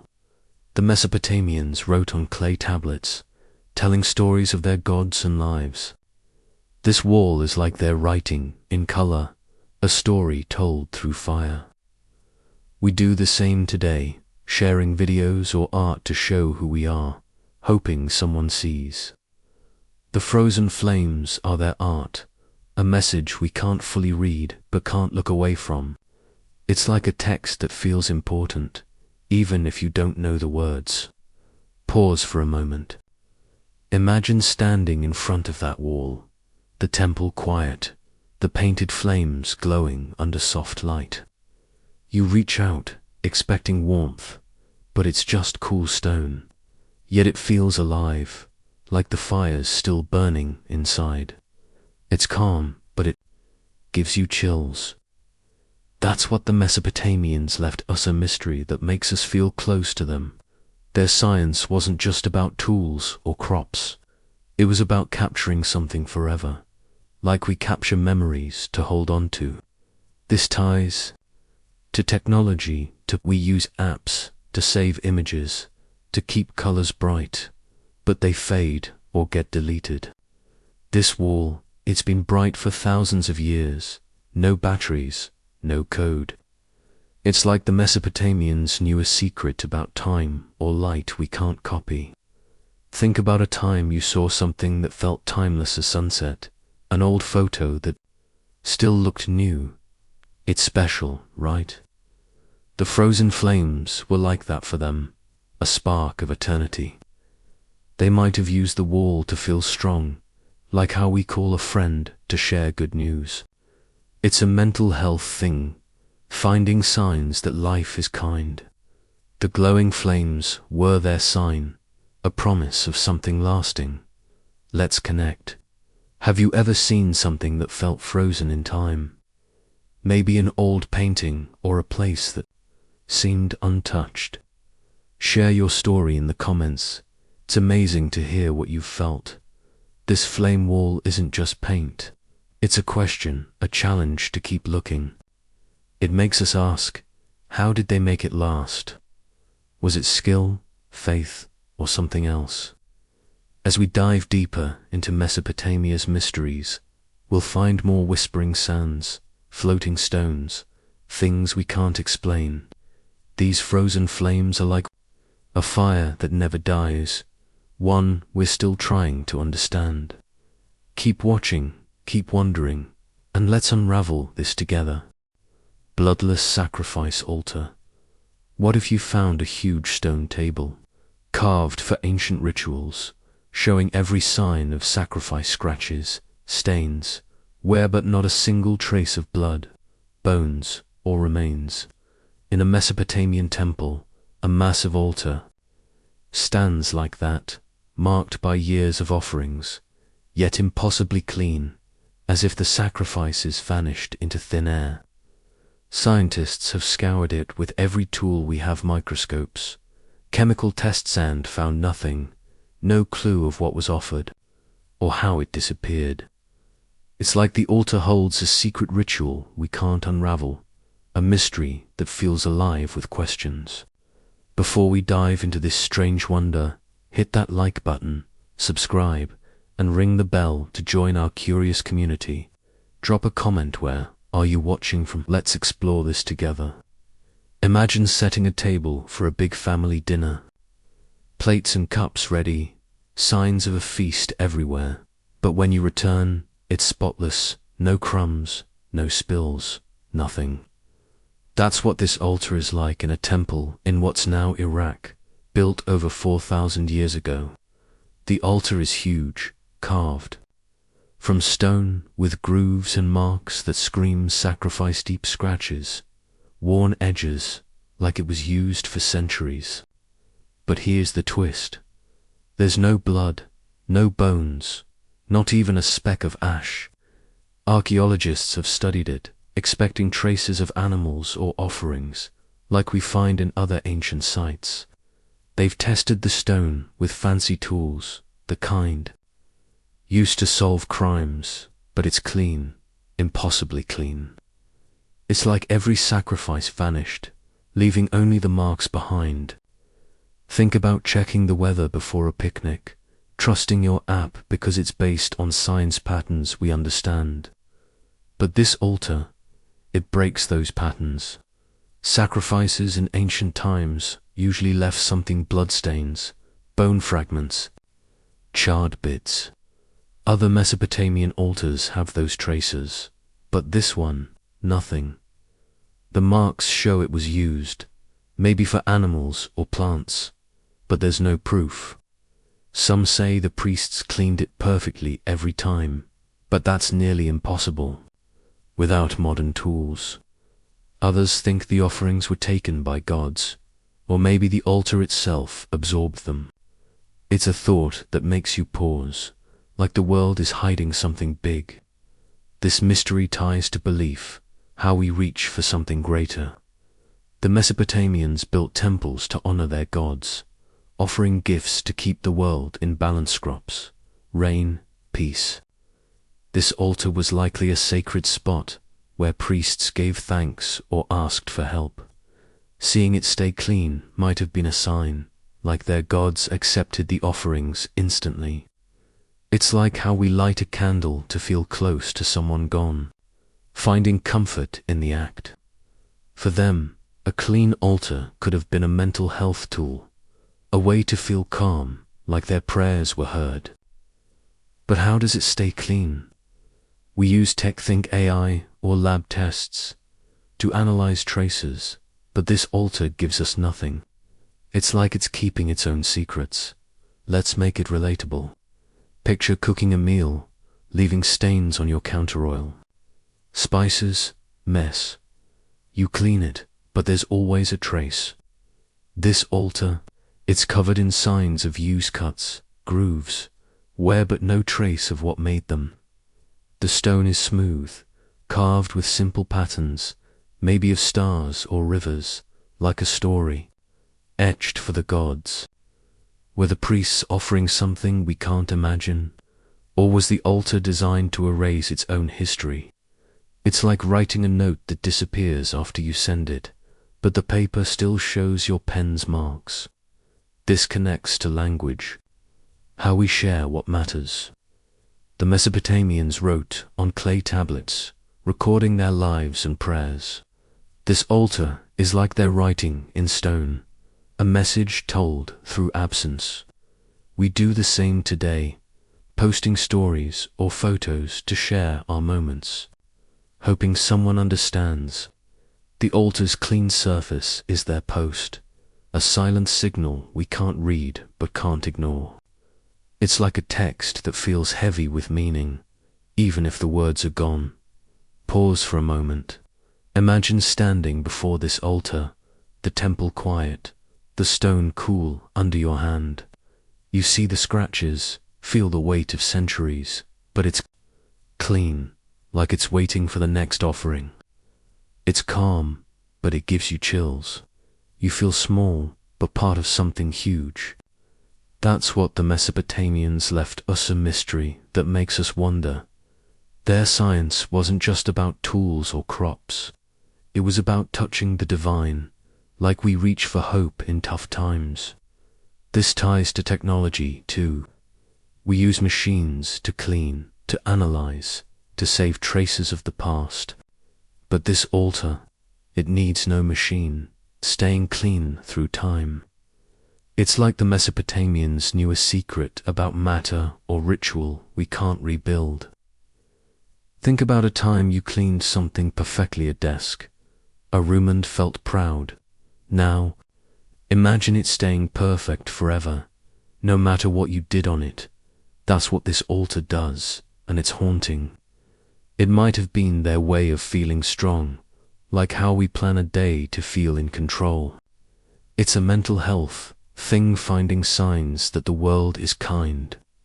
The clean altar was their sign, a promise their gods were near. Let's connect. Have you ever seen something that felt too perfect? Maybe a place that seemed untouched, or a moment that felt sacred? Share your story in the comments. It's amazing to hear what you felt. This bloodless altar isn't just stone. It's a question, a challenge to keep searching. It makes us ask, what were they offering? Was it taken by gods or something else? As we dive deeper into Mesopotamia's mysteries, we'll find more whispering sands, glowing walls, things we can't explain. This altar is like a prayer with no trace, one we're still trying to understand. Keep watching, keep wondering, and let's unravel this together. Invisible city grid. What if you discovered that beneath your town, hidden under streets and houses, lies a perfect grid of ancient foundations, laid out like a city no one's ever heard of? In modern-day Iraq, beneath bustling cities, archaeologists found just that ancient stone bases forming a neat grid, like a planned city, but they don't match any known Mesopotamian settlement. These foundations, over 4,000 years old, are too precise to be random, yet no records or ruins connect them to any civilization we know. It's like stumbling across a blueprint for a city that never was, a mystery we can't unravel. Before we dive into this hidden wonder, hit that like button, subscribe, and ring the bell to join our curious community. Drop a comment. Where are you watching from? Let's explore this together. Imagine walking through your neighborhood, knowing exactly where each street leads, your house, the park, the store. It's familiar, planned out. Now picture finding a map under your town, showing a different layout, one that's perfect but belongs to no place you've ever heard of. That's what archaeologists found beneath cities like Baghdad, built over ancient Mesopotamian lands. Using radar and digging tools, They uncovered stone foundations, straight lines, perfect corners, like a city grid planned with care. But here's the twist. No known Mesopotamian city matches this grid. No tablets, no carvings, no stories mention it. It's like the builders laid out a city and then vanished, leaving no trace of who they were. Think about checking your phone for directions to a friend's house. You trust the map because it's based on real streets, real places. But this grid, it doesn't fit any map we know. The foundations are deep, made of cut stone, arranged in a pattern that screams city roads, squares, maybe even houses. Archaeologists have mapped it with fancy tech, like satellite scans, but it leads nowhere. It's not Babylon, not any settlement we've studied. Some think it was a city never finished, planned but abandoned. Others wonder if it was a sacred site, meant for gods, not people. It's a thought that makes you stop, like finding a puzzle with no picture to guide you. This mystery ties to our need to believe in something bigger. The Mesopotamians built their world around their gods, creating temples and cities to feel close to them. This grid might have been their way of honoring something divine, like a map for the heavens. It's like how we decorate a room to feel calm or plan a day to feel ready. For them, laying out a perfect grid could have been a mental health tool, a way to feel in control of a chaotic world. Seeing those straight lines might have made them feel safe, like their gods had a plan. But why hide it underground? We use tech, think AI or apps to design cities, but this grid, it needed no computers, just hands and a vision we can't grasp. Let's make it relatable. Picture planning a party, drawing a layout for tables and lights. You want it perfect, so everyone feels welcome. Now imagine digging up your yard and finding someone else's layout, one that's flawless but for a party no one ever held. That's what this grid feels like, a city planned with care, but never used. The stones are smooth, placed with skill, forming streets that lead to nothing. Some have carvings, faint lines, or shapes, but they don't match any known script. Were the builders planning a new home? Or something else, like a city for spirits? It's like writing a text you never send, but the words still feel important. This connects to language, how we share our dreams. The Mesopotamians wrote on clay tablets, telling stories of their lives and gods. This grid is like their writing in stone, a plan we can't read but can see. We do the same today, posting plans or ideas online, hoping someone gets it. The grid is their post, a design we're still trying to understand. It's like a message left in the earth, one that feels heavy with meaning but has no words. Pause.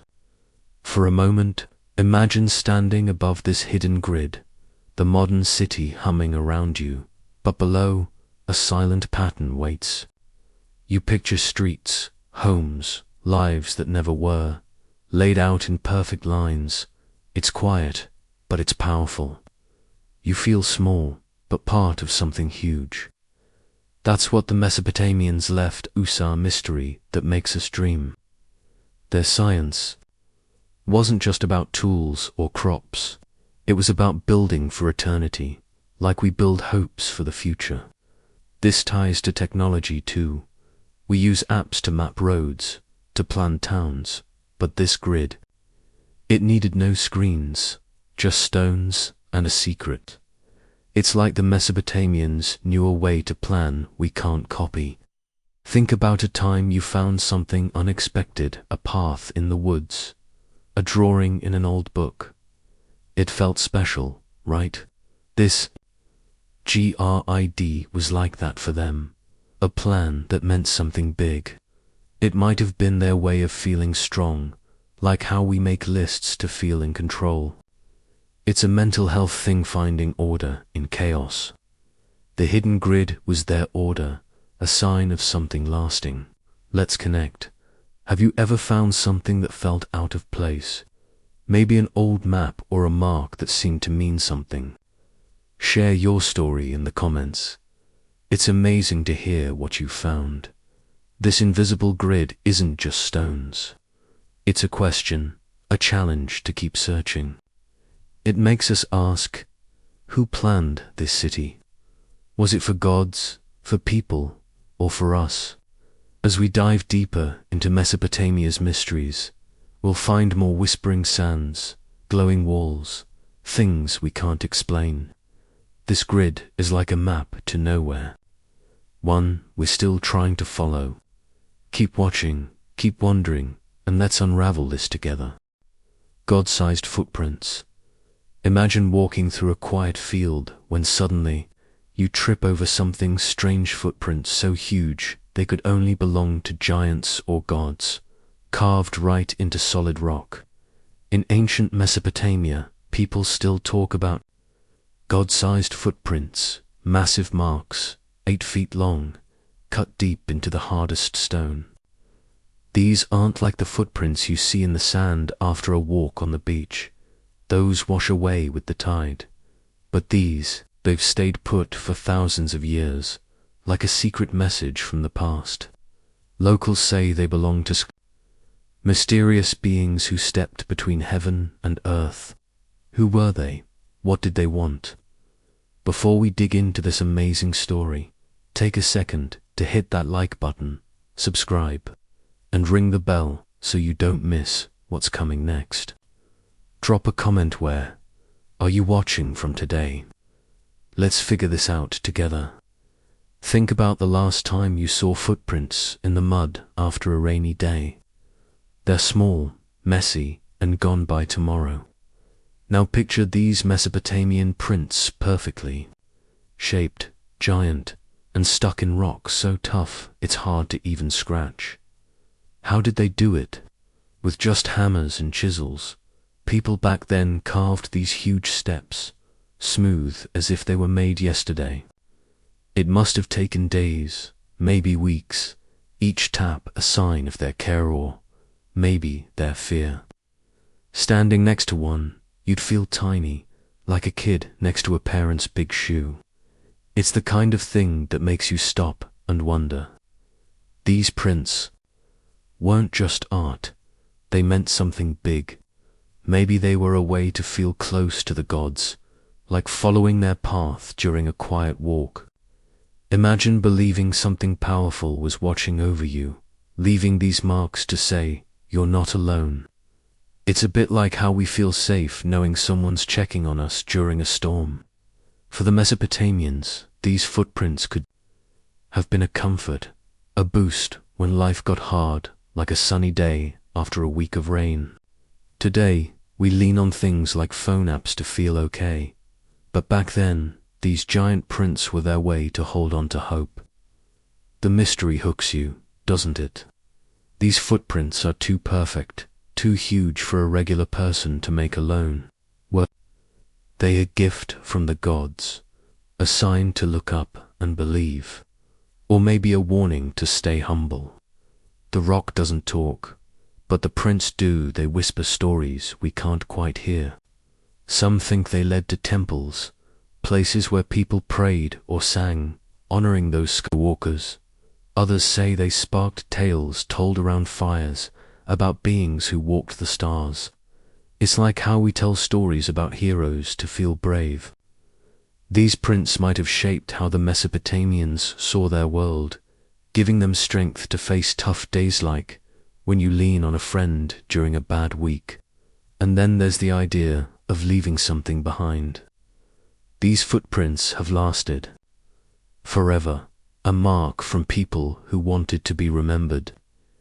It's not so different from us posting a photo online, hoping someone sees it years from now. Standing there, you'd feel the cool stone and wonder who made this. Was it gods, giants, or just people with big dreams? It's a question that pulls you in, like staring at the night sky and guessing what's out there. Have you ever stood somewhere old, like a tall mountain or an ancient tree, and felt small but part of something huge. Tell me about it in the comments. I'd love to hear your story. These God-sized footprints aren't just stone, they're a bridge to a time when belief was carved into the earth. They make us think about what we trust, how we cope, even how tools like AI help us dig into the past. As we keep exploring Mesopotamia's wonders, there's more to find: strange stones, quiet ruins, secrets waiting for us. So stick around, keep watching, and let's chase these mysteries together. Don't forget to like, comment, and subscribe. I can't wait to see what you think next time. Unseen Stargazer Shrine.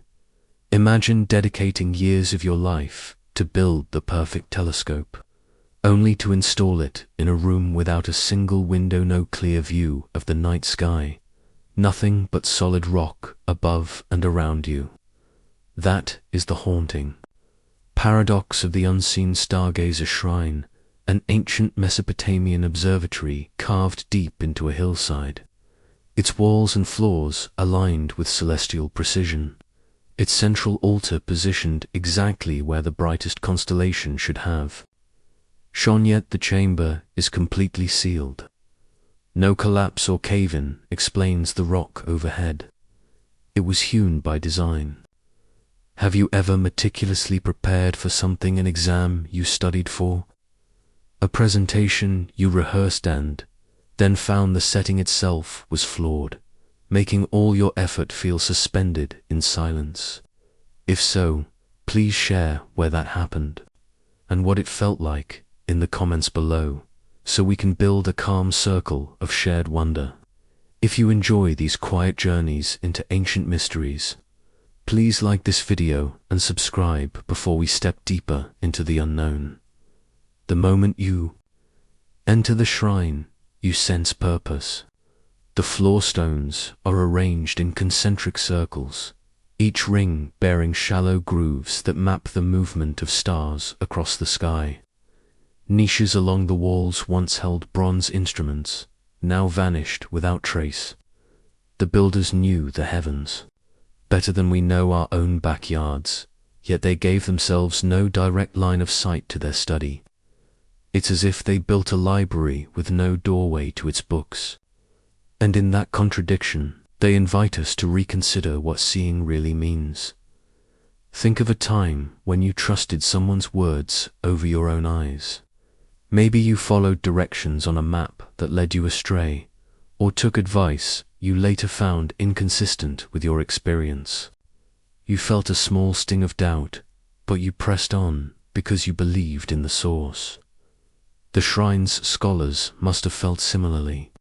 They measured longitudes, charted solstices, predicted lunar cycles, all from a room that could not literally view the sky. It was trust in memory, in calculation, in ritual, and trust can be just as real as sight. Archaeologists have debated for decades how this chamber functioned. Some propose that a hidden shaft, now collapsed, once funneled moonlight or starlight briefly into the nest of grooves. Others believe the shrine was a symbolic tool built to remind priests and pilgrims that true vision comes from within, not from the eyes alone. They would enter, close their eyes, and imagine the sky as fully as they'd seen it in youth, letting memory guide their hands to the right incisions. That practice feels familiar to us today, closing our eyes to picture a loved one's face, or replaying a favorite song in our minds, holding an inner screen in perfect clarity, even when the world outside grows dim. In everyday life, we rely on indirect evidence all the time. We see footprints and know someone walked there. We smell rain and know a storm is coming. We trust a friend's tone even when the words are silent. The shrine amplifies that human capacity. By removing direct visual confirmation, it honors our ability to comprehend patterns, to chart cycles, and to hold knowledge in the dark. It suggests that belief and insight are sensory experiences as real as sight. Local legends say that only those initiated into the sacred mysteries were allowed inside this hidden hall. They underwent rituals to open the inner eye, learning to navigate by mental star maps passed down through generations. One story tells of a blind acolyte who, guided by ear and touch, could recite the positions of planets more accurately than any seer with sight.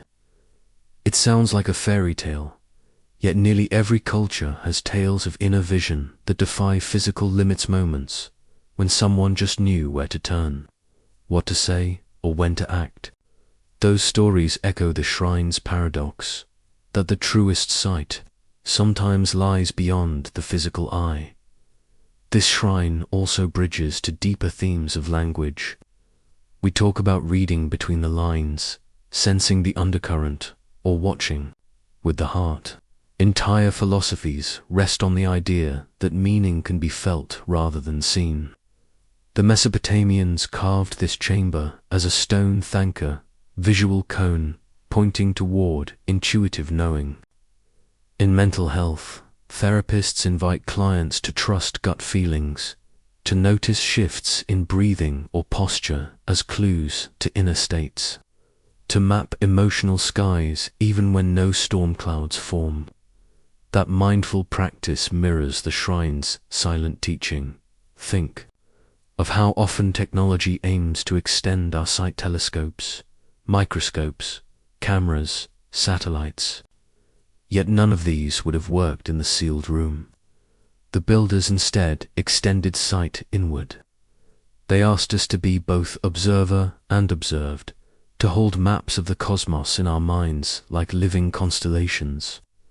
In AI, researchers now strive to create systems that learn patterns without direct input and supervised learning, neural nets finding shapes in vast data. The shrine, carved over 3,000 years ago, anticipated this, a system that operates on unseen data, trusting structure over direct feed. As you imagine stepping into that hushed stone hall, feel the rock's cool embrace. Hear your own breath echo as softly as a distant constellation.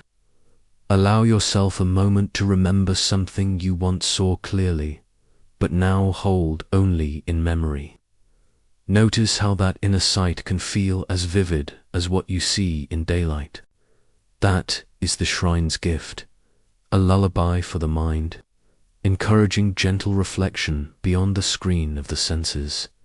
If this exploration of the unseen, Stargazer Shrine has touched a place inside you, a memory of blindness and clarity, of trust, beyond proof, or of a pattern you held in your mind, please share it below.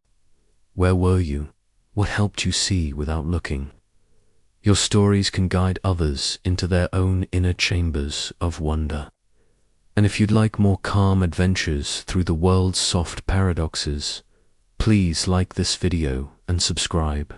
Together, we'll continue to dream with our eyes closed down, find the stars waiting there. Voice-sealed chamber. Imagine speaking your name softly into a dark, stone hallway and finding the walls themselves. Respond doors slide open at just the right pitch. Not because someone turned a key, but because the chamber listened to your voice. That is the mystery of the voice-sealed chamber, an ancient tomb hidden beneath Mesopotamian sands, whose massive stone door remains immovable until a precise frequency echoes through the corridor. Whisper to low, and it stays shut. Speak to high, and the stones do not stir. Only the right tone unlocks the hidden inner sanctum. You might know that feeling from everyday life, like dialing the exact code to reach someone's voicemail, or remembering the precise password that finally logs you in after 3 failed attempts. It's a delicate moment when your breath meets technology, or, in this case, ancient engineering, and everything depends on subtle harmony. If you've ever experienced a door opening for you in an unexpected way, a car door unlocked by voice. Command a phone that recognizes your speech, or even a friend who seems to hear your heart's unspoken plea. Please share your story and where you are in the comments below. These personal echoes build our calm community. And if you find peace in exploring sound's hidden power, please like this video and subscribe before we uncover more. The first explorers to reach this chamber were puzzled by its silence. They found no keyholes, no handles, no obvious mechanism, just a smooth stone block blocking the entrance. They tried chisels, they tried wells of water pressure, nothing budged. Then a local guide, curious and unafraid of the quiet space, cleared his throat and sang a note centuries old, a lullaby, passed down through his family.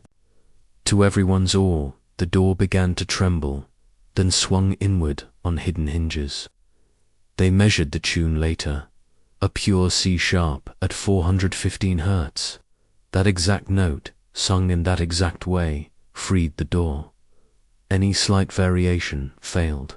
It's the closest we've come to a time-traveling voice print, an acoustic key without physical cuts in the stone. In our own lives, sound often unlocks more than doors. We know the relief in hearing a trusted voice after a long day. We feel our shoulders drop when a friend says, "I understand." These acoustic moments may seem small, but they demonstrate how voice can shape our world. The voice-sealed chamber amplifies that truth on a monumental scale. Sound as a tool of connection, trust, and revelation. Archaeologists studied the chamber's design and found it perfectly calibrated for resonance. The hallway walls narrow like a funnel, amplifying sound waves. The ceiling, height, and floor slope aligned to boost certain frequencies while damping others. It's acoustic engineering centuries ahead of any known technology. And yet, no metal, tuning forks, or spring-loaded speakers were found on Lee stone. It seems the builders had knowledge of sound's invisible architecture, carving the chamber as one might sculpt a song. Think of how often we speak of finding your voice, or tuning into the frequency of friendship. In relationships, we learn that words have power not just in meaning but in sound. A soft tone can calm anger. A warm laugh can build trust. The chamber's magic mirrors these human patterns, reminding us that sound is more than communication, a presence that can open pathways when wielded with care in language. We talk about resonance when ideas vibrate in harmony with our beliefs. A poem or a song resonates when it finds the right heart note. That concept is literal here. The chamber demands resonance. You must match its pitch to gain access. It teaches that true understanding requires alignment, not force. You can pound on the door forever, but until you speak the chamber's language, it remains closed. Local legends say only those initiated into the temple's mysteries were taught the opening tone. Initiates underwent vocal training and days of silence to perfect their sound. They believed voice carried spirit, and that stone would recognize true intent. Some say the chamber was born of a vow that knowledge would not be taken lightly, but earned through humility and discipline. That vow echoes in our own quests for mastery, whether learning a musical instrument, mastering a new language, or training our minds in meditation. We must tune ourselves to subtle frequencies, often unheard by the untrained ear, before inner doors open in mental health. We learn the value of the inner voice, not the critic that shouts, but the gentle guide that speaks in calm. Therapists encourage clients to notice that inner sound, to find a compassionate tone that unlocks healing. The voice-sealed chamber externalizes this practice, asking visitors to discover their personal tone of peace.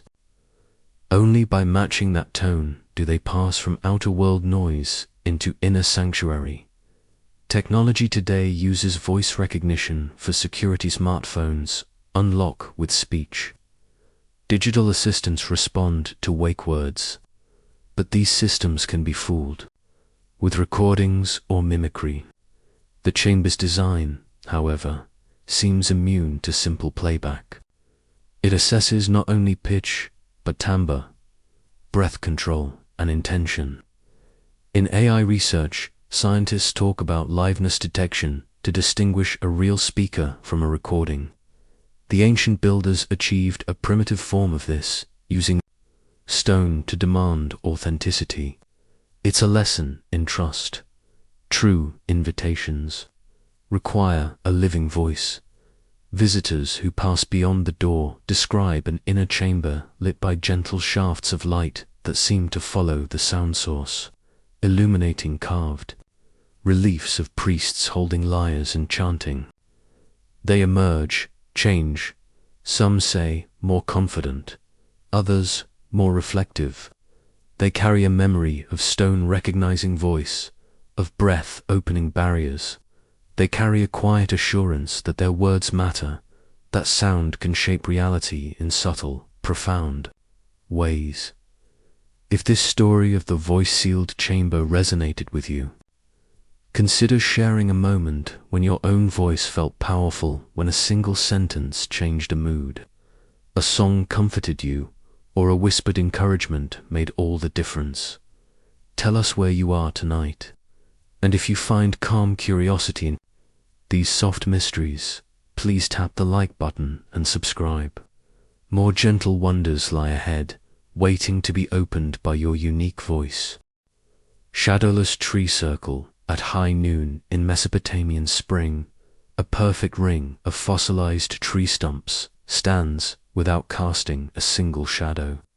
Even as an endless sun blazes overhead, nothing moves except the circling wind beyond its boundary. This bizarre scene feels like a trick of light, yet it happens every year in the same hour, in the same way, as if the earth itself pauses to keep the circle in silent balance. Have you ever noticed the way your own shadow can disappear when you stand in just the right spot under a lamp or a street light? Or how, during tests or performances, a sudden calm can fall around you, making you feel weightless and unseen?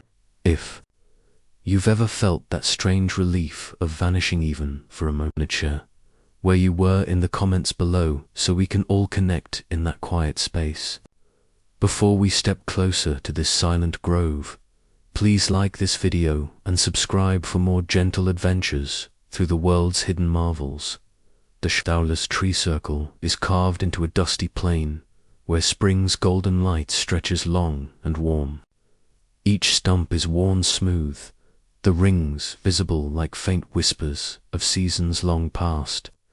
Around them, shadows crawl over the ground, cast by every rock and blade of grass.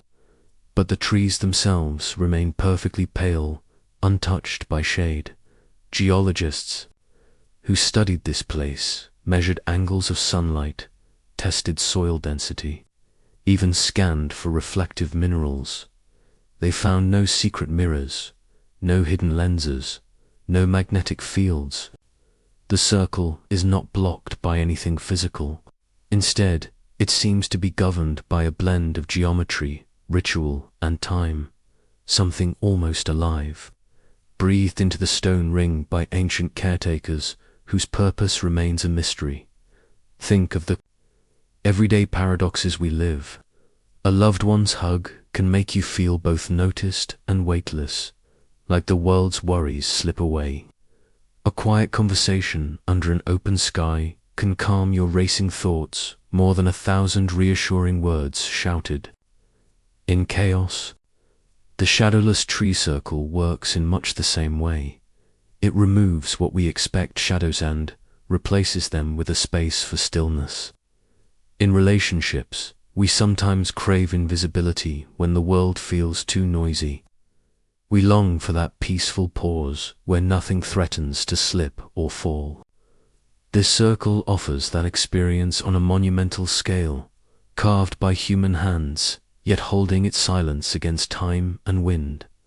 Local storytellers say the circle was once a site of spring renewal, where people gathered at the solstice to step into the ring, leaving their shadows behind, and walk back into their villages, feeling lighter, unburdened by past mistakes.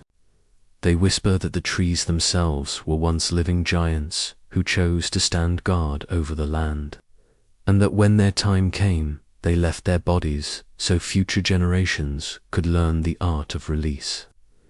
These legends may be poetic, but they touch a deeper truth. Humans need rituals to mark change, to let go of weight, to rediscover hope. In language, we speak of casting off shadows to describe moving past fear or regret. In therapy, we call this shadow work, the process of acknowledging and releasing hidden parts of ourselves. The tree circle externalizes that inner journey in a stone ring you can walk through. In our modern world of constant surveillance and data tracking, we rarely get the chance to disappear even for a heartbeat. Every step we take can be logged, every image captured, every word recorded.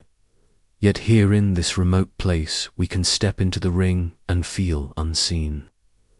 Not because cameras fail or because the signal drops, but because the space itself insists on silence. That resistance to observation reminds us of our own human right to privacy, a right that some believe is rooted in our need to dream without blinking eyes watching us. Even in technology, scientists have tried to simulate the effect with digital shadows and sensor algorithms that ignore certain bodies, creating invisible zones. But these systems glitch, flicker, fail to feel natural. The stone circle does none of that. It simply holds its form year after year, without electricity, without code, and without noise. It's a lesson in design. True elegance comes not from adding complexity, but from knowing what to leave out. Sometimes, less is more. Fewer pixels, quieter tones, deeper silences. As you picture yourself standing among these ancient stumps, notice how your own breathing slows. Feel the air shift around you, still, warm and calm. In mental health, experts call this grounding. You focus on your senses, seeing, feeling, hearing until your mind quiets. The tree circle is a natural grounding tool. It shows that mindfulness doesn't require special training. It can be as simple as stepping into a carefully crafted space and letting expectation fall away. If you've ever found a place or a practice that helps you drop shadow and step into calm, maybe a bench by a river, a quiet corner in your home, or a morning ritual of tea, please share your refuge below. Let your words guide someone else to their own silent ring. And if you'd like more thoughtful explorations of hidden wonders that help you rest gently, please hit the like button and subscribe. Because sometimes the spaces we build to let go of our shadows are the ones that teach us how to truly stand in the light. Ceiling of silence, no whisper dares to cross the threshold. The moment your foot touches that polished stone floor beneath the ancient temple's overhead nave, even the softest step vanishes into absolute quiet, as though the ceiling itself absorbs every sound before it reaches your ears. Standing beneath those massive carved stones, you realize that hundreds of feet above you, the builders designed not just for grandeur, but for a profound hush. No footsteps echo, no breath seems audible, even a drop of water lands in perfect silence. When was the last time you stepped into a truly silent room in your home? On a quiet night, or beneath thick forest canopy, and felt the air itself press against your thoughts, giving you permission to breathe slower. If you've experienced That rare hush may be beneath a library's high shelves or in a chapel at dawn. Please share where you were in the comments so we can all connect through the gift of silence. And if you find calm in these gentle mysteries, please like and subscribe, because deeper wonders await. Scholars first noted the temple's odd acoustics when they returned mid-excavation to test the courtyard's open archways, expecting every sound to rebound off those towering columns. Instead, they heard only distant birds and the faint rustle of wind outside. Inside, there was nothing. They measured every angle, ran sound meters, even brought in drummers to see if a beat could break the hush, yet the space refused to betray its secret. The ceiling, carved from enormous limestone slabs, bears intricate reliefs of gods and stars. But its true artistry may lie in how it traps sound waves, redirecting them into hidden channels or simply diffusing them until silence is all that remains.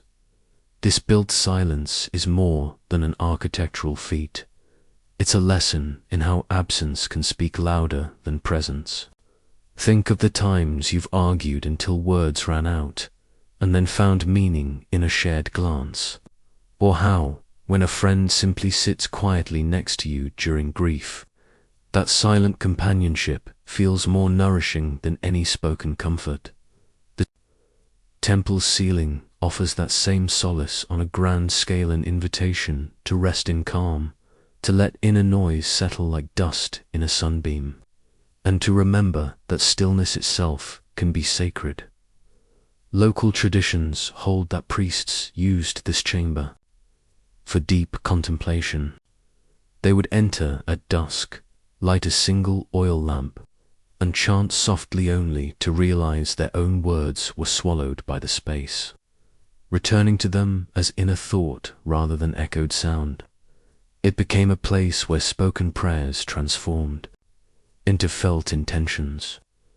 Visitors reported that leaving the chamber, their minds felt quieter, less weighed by everyday chatter, as if the silence had carved out a hidden room within their own heads.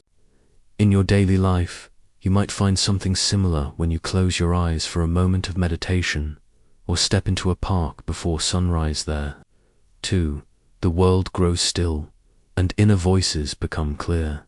The ceiling's mute power also touches unbelief.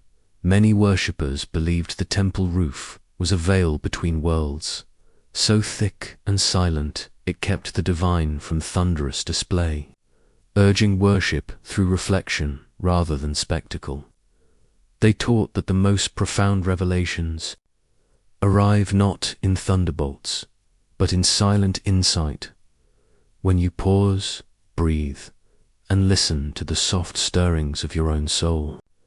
That paradox is familiar. We often expect life's big answers to arrive in grand moments, only to find them in quiet, late-night thoughts or gentle morning light. The ceiling reminds us to honor those whispered truths. In language, we have phrases like silence speaks volumes and still waters run deep. Those expressions capture how silence can convey more than words. When someone stays silent in a moment of pain, we know they are processing, feeling, healing, and in relationships. A shared silence can create intimacy unmatched by conversation. The temple's designers seemed to understand that human hearts need silence to listen to what cannot be said. Modern science tries to measure everything anyway: spectrums, decibel levels, echoes in closed rooms, but the temple's ceiling stands outside those measurements. It creates a zone where sound waves cannot be tracked, only felt as absence. In the same way, there are parts of our minds and emotions that defy clinical analysis. They hold secrets older than our conscious thoughts, shaped by memory, belief, even by dreams. We call them the subconscious, the heart, or sometimes intuition. This chamber gives those invisible realms a physical home. Technology, today can generate silence with noise-cancelling headphones or padded rooms. But such solutions rely on electronics or thick materials. The temple's silence is natural, born of stone and geometry, and requires no power. It shows us that the deepest calm comes not from adding more layers between us and the world, but from artful design that works in harmony with nature. It hints at sustainable architecture, where building materials, shape, and space collaborate to create environment that nurtures well-being. Perhaps architects and urban planners could learn from ancient Mesopotamians how to carve silence into noisy cities, designing spaces that mute traffic, not with concrete barriers, but with thoughtful angles and openings. When you leave the chamber, at twilight, the world rushes back into sound, wings flapping, voices calling, stones clicking underfoot. But that return can feel less jarring if you carry a piece of the silence with you. Like how you carry a memory of a cool breeze on a hot day, or of a quiet smile that eased your heart. The temple teaches that you can build small pockets of stillness in your mind, moments of pause amid life's humming chaos. Practices like mindful breathing, slow walking, or simply resting your eyes for a minute can recreate that hush. So, as you reflect on this ceiling of silence, this cavernous space that absorbs footsteps and chants, alike consider where in your world you can invite similar absence. It might be a corner of your home with soft lighting and no electronics. It could be a daily hour of quiet reflection in nature, or simply a vow to pause before you speak, listening for the still voice inside.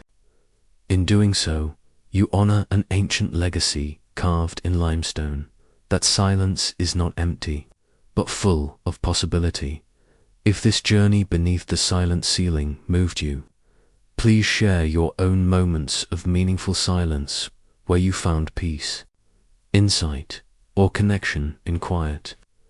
Let us know where you experienced it, so more people can discover calm corners in their own lives.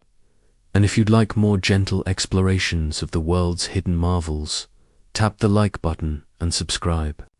Because sometimes the spaces that say nothing teach us everything we need to hear. Morning statue field. Rain falls equally across the field, but only the faces of the ancient statues cry, as the clouds release their soft tears over the stone garden. Something strange happens on every carved face. Streaks of salt begin to appear, running down from hollow eyes to still mouths, as if these statues are mourning something that only they remember. And yet, there's no trick, no chemicals in the stone, no hidden pipes, no modern explanation, just salt, just sorrow. Some visitors say it feels like walking into a funeral held by ghosts. Have you ever passed a statue that seemed to be more than stone, like it was watching you, or remembering something from long ago? If you have, share the place in the comments. These connections remind us we're not alone in feeling awe, in sensing the mysterious. Scientists came to test the material of the statues. The rest of the body stays dry and clean. Only the eyes and cheeks develop these trail streaks that test positive for sodium, like tears. These are not man-made fountains or clever tricks of design. They're silent witnesses in stone that somehow respond emotionally to weather, something we cannot recreate in the lab. It's like heartbreak carved into architecture. It reminds us how even in daily life, emotion leaves traces where logic cannot. We try to keep it all together, like those rigid statues. But sometimes a small trigger, a scent, a song, a rainy sky releases something buried deep within us. And just like that, our own tears come forward, without warning, without full understanding. In relationships, that's often how grief works. It shows up, slowly, quietly, and then all at once.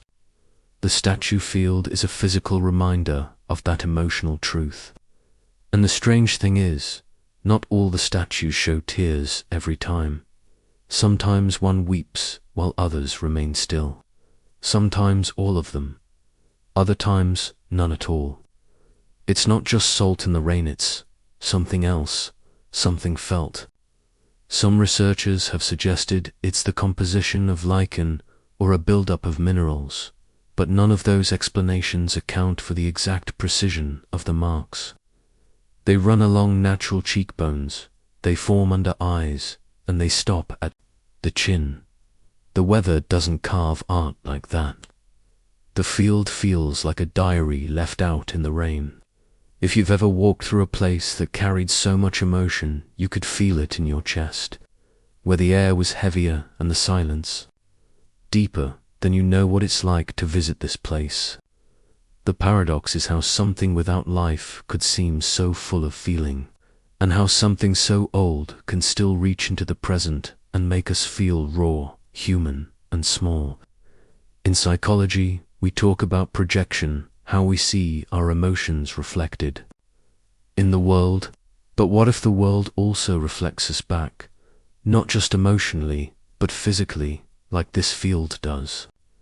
When sadness in the sky brings visible sorrow in the stone, could it be the land responding to collective grief, a memory embedded in the minerals themselves? The idea feels impossible, yet the streaks remain. In modern society, we're told to hide emotion, to keep moving. But what if stillness, like that of the statues, is what makes emotion finally surface? What if silence is the doorway to release? There's something comforting about these statues. They don't break, they don't crumble. They simply stand and weep when it's time. Maybe we should allow ourselves to do the same, to hold strength and sadness at once, to be steady but honest.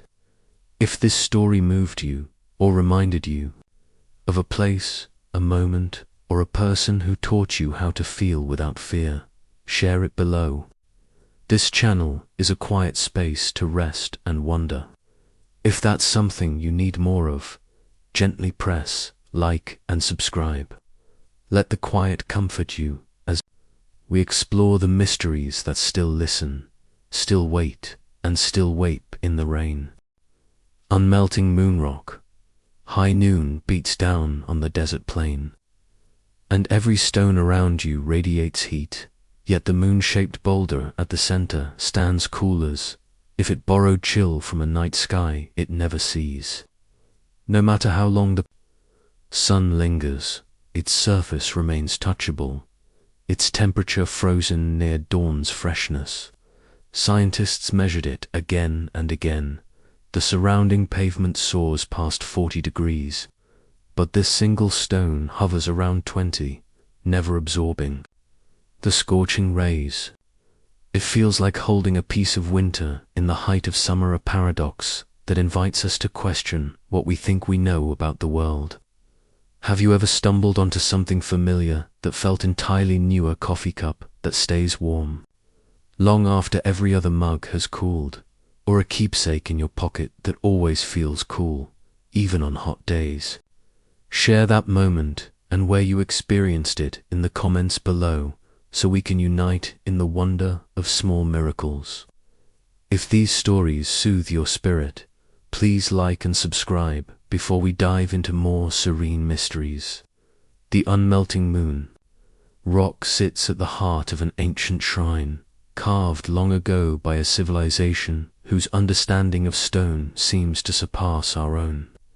Locals say the builders believed the rock was a fragment of the real moon, fallen to earth as a token of peace between sky and land.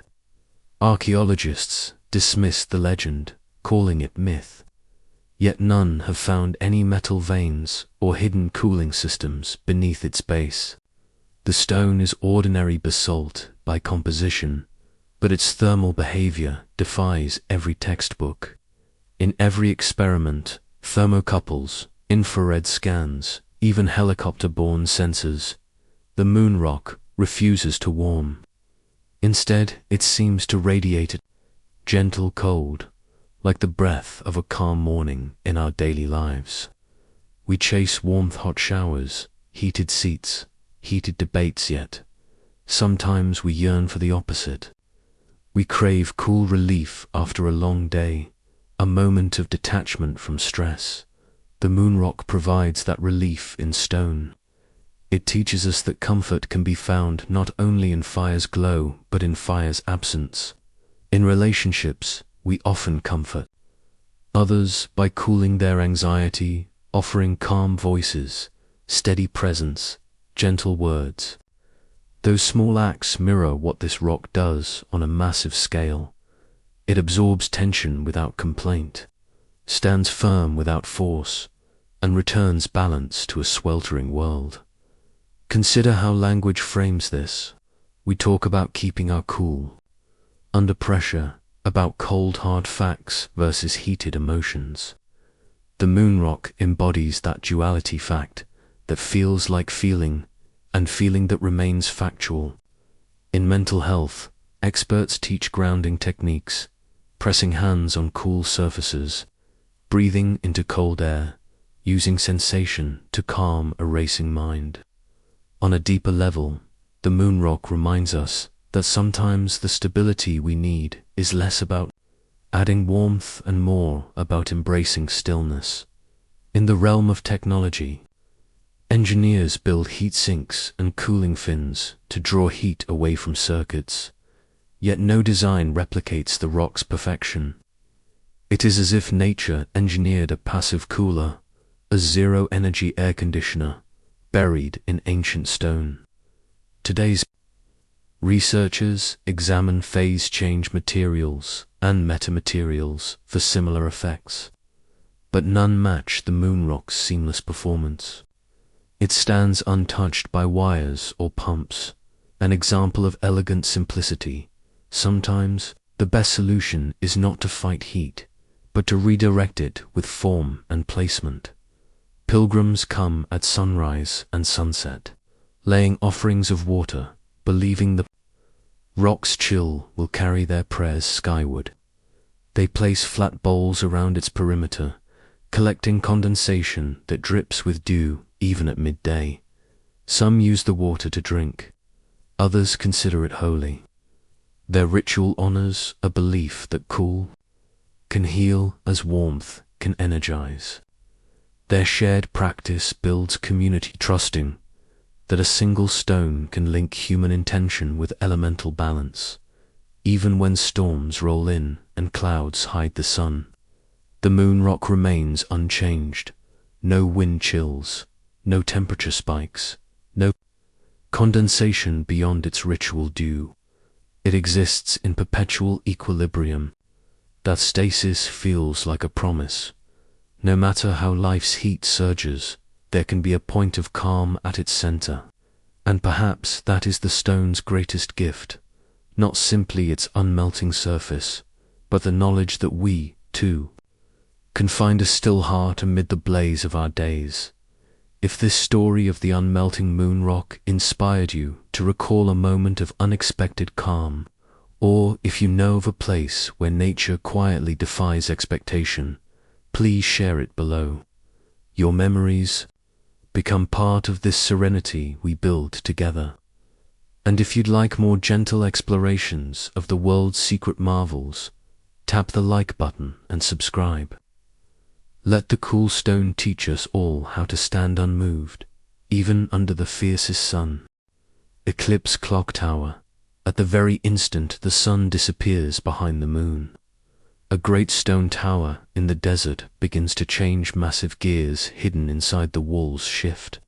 An enormous stone hands trace a new position on a carved dial, all without any visible mechanism or human touch. Visitors who witness this ancient marvel speak of a hush falling over the sands just seconds before totality, as if the world itself leans in to watch. That moment feels both intimate and immense, like holding your breath when someone reads your name aloud in a crowded room. Have you ever waited for a single event, a text, from someone you care about, the results of an exam, or the exact time a friend promised to call 'em. Felt time stretch and slow, every second a universe of possibility? If so, share your experience and where you were in the comments below, so we can connect through our shared anticipation. If you find calm wonder in these tales, please like this video and subscribe before we uncover the hidden secrets of this time.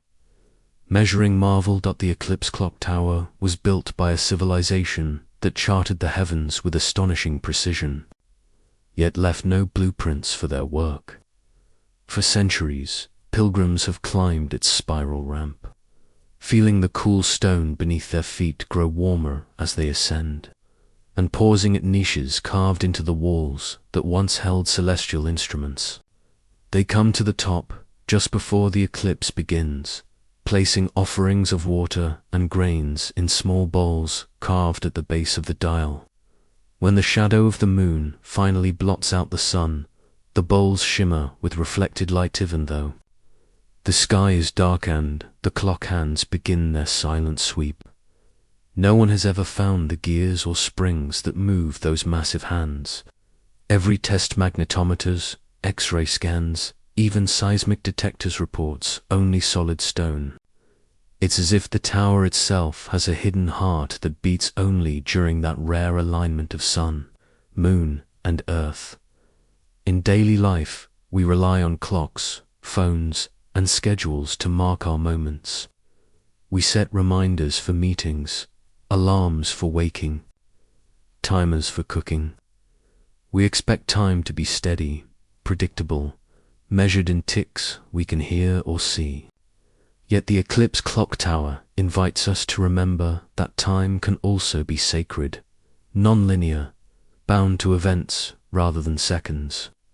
Think of how your own sense of time stretches when you await something meaningful, the slow crawl of minutes before a graduation ceremony, the endless hours before a loved one returns, or the quiet countdown to midnight on New Year's Eve. Those moments feel different from the routines of daily life. They exist outside ordinary time, much like the tower's mechanism only awakens for the eclipse. Local storytellers say the tower was a gift to future generations, a reminder that some things matter more than the sunlit hours of work and play. They believe the builders intended the clock to measure not only the movement of celestial bodies, but also the movement of human hearts, the turning from day to night, from joy to mourning, from certainty to wonder. In relationships, we experience similar shifts. We mark anniversaries by the date, yet feel most alive during shared experiences that defy the calendar.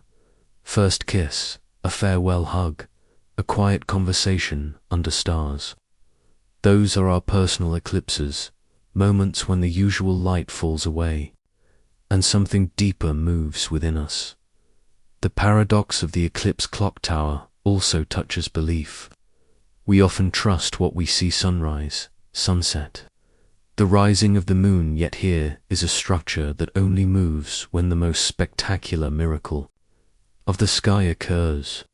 It suggests that faith in the unseen, in the pattern behind the pattern, can guide us more reliably than constant observation. It asks us to trust in cycles and connections we cannot constantly verify, but that shape our lives in profound ways. In language, we call these moments turning points, watersheds, and moments of reckoning. The tower gives those metaphors a physical form: a stone, testament to the power of alignment. Architects and engineers who have studied the tower say its orientation is exact to within seconds of arc. Its walls are built with stone quarried from mountains hundreds of miles away, chosen for hardness and durability. The clock's dial is carved from a single slab, polished until it glows silver in the eclipse's light. And yet, the central mechanism remains buried in mystery.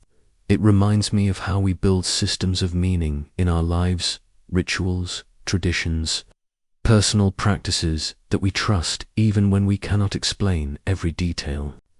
A wedding ring, a daily prayer, or a cherished photograph can hold more power than a contract or a blueprint, because they connect us to emotions we feel but cannot always articulate. In modern technology, we strive for precision, atomic clocks, GPS satellites, network synchronized servers, but those systems measure tiny fractions of a second, and they work every day without drama. The eclipse clock tower measures one extraordinary event and then falls silent. It suggests that perfection need not be constant. Sometimes, the most perfect moment is the one you wait a lifetime to see. And that brief perfection can resonate through your entire life, as people who witness the eclipse and the clock's movement carry that memory forward in their hearts and stories. Therapists talk about grandparent moments, times when something in nature or life reminds us of the fragile beauty of existence.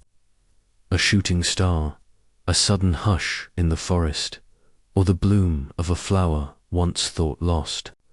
Those moments pause time inside us, giving us space to reflect.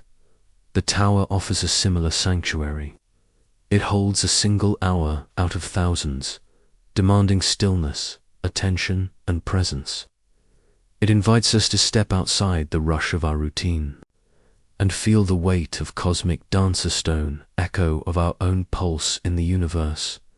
As the eclipse ends and sunlight returns, the clock hands slow to a stop, settling back into their carved grooves. The bowls of water catch the first rays, sending ripples of light across the courtyard. Pilgrims stand in awe, some weeping quietly, some smiling with relief. They descend the ramp with a sense that they have touched something eternal, even if only through shadow and stone. If this tale of the eclipse clock tower stirred something inside you, perhaps a longing to witness a natural wonder, or a memory of time that felt sacred, please share your story below. Where were you when you felt time shift beneath your feet? Your words can guide someone else toward their own hidden marvel. And if you'd like more calm explorations of the world's gentle mysteries, please like this video and subscribe. Together, we'll step into the quiet moments between sun and moon, between seconds and centuries, and discover the hidden clocks that measure our shared humanity. Featherstone stairs. Every echo dies before it begins, no matter how loudly you stomp. The ancient staircase of polished stone absorbs every footfall, leaving behind only the weight of your intention as you climb. These featherstone stairs rise through a collapsed ziggurat in silent tears, each step so finely honed that it feels like walking on smooth glass. Pilgrims who've climbed them speak of a curious lightness, as if the stones themselves bear some of their weight, lifting fatigue away with every ascent. Has there ever been a time when you prepared for a difficult journey, packing your bags, rehearsing your plan, bracing for every challenge, lead to find the path easier than you imagined, almost welcoming you forward? If so, please share that place in the comments and tell us where you felt gravity soften beneath your feet, so we can weave our stories into a shared tapestry of wonder. And if gentle mysteries help you rest, please like this video and subscribe before we step onto these silent stones together. Archaeologists first heard rumors of the stairs when local storytellers raved about their soft voices, the lack of noise, rather than an actual song. When researchers arrived, they expected uneven ruins and crumbling steps. Instead, they found a precise gradient of sandstone steps, polished by centuries of foot traffic, each one carved to exact angles so small that a grain of sand would slip off rather than settle on its edge. Their measuring tools confirmed what our hands could feel. The stairs seem to move with you. As you step upward, the stone yields a fraction of an inch, returning to its original place once you pass, like a gentle breath beneath your soles. No machinery, no hidden springs, just stone and human touch interacting in perfect harmony. That peculiar welcome reminds us of everyday surprises. A mattress that cradles rather than resists, a car seat that hugs your back on a long drive, or a friend's hug that feels perfectly timed to ease your worry. We build devices to fit our body's ergonomic chairs, soft shoes, even cushions designed for hours of sitting, but these stairs predate such comforts by millennia. They seem designed not only to support, but to elevate, as if the builders understood that ascent can be a balm rather than a burden. In life's steep moments, learning a new skill, facing an exam, or moving cities, sometimes the hardest part is the first step. But what if that first step felt almost effortless, as if the world itself leaned in to help carry you? The stairs wind through ruined walls etched with faint reliefs of winged gods and airborne creatures, symbols of flight and freedom. Pilgrims believe that the carvings serve as silent guides, their ancient artists teaching each climber how to move lightly with respect for the stones and for themselves. These motifs echo our own need for encouragement, words of affirmation on a sticky note, a friend's smile when we feel discouraged, or a soft melody that lifts our hearts when we think we can't go on. The featherstone stairs embody that quiet cheer, reminding us that kindness can be built into the very paths we walk. Here, no echo. It's an odd sensation. We expect our footsteps to follow us, to remind us we are here, to anchor us in the world, yet atop these stairs, absence of sound feels firm and reassuring. In relationships, sometimes silence can speak louder than words. Knowing glance in a crowded room, a quiet presence during grief, or a moment of comfortable stillness with someone you love. The stairs ask us to trust silence, to welcome its soft guidance rather than fear its emptiness. Engineers FUND that the microstructure of the sandstone was key. The outer surface has near microscopic grooves that disrupt sound waves, scattering them inward until they dissipate. Meanwhile, the underlying layers remain intact, stiff enough to support weight without flexing. It's as if nature itself, under human guidance, created a perfect acoustic cushion. Modern architects have tried to replicate this for libraries and quiet rooms, using textured panels and layered materials. But nothing matches the seamless simplicity of these stairs, carved by hand, tuned by feet, perfected by countless climbers. That teaches us that true innovation often arises from deep listening to natural materials, not from forcing new materials into unnatural shapes. In language, we speak of treading lightly, walking on eggshells, or softening our steps when we want to be gentle with others. The featherstone stairs transform those metaphors into reality. They show that gentleness is not weakness, but strength and ability to support without strain, to guide without imposing, to uplift without pushing. In mental health, therapists encourage clients to practice self-compassion, treating themselves with the same kindness they would offer a friend.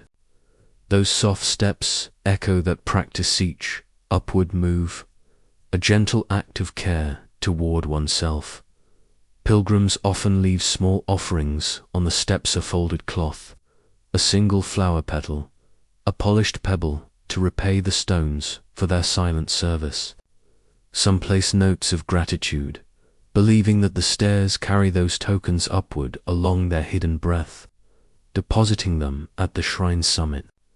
Whether or not any stone remembers those tokens, The act itself reinforces a bond, the understanding that even silent structures deserve respect and acknowledgement.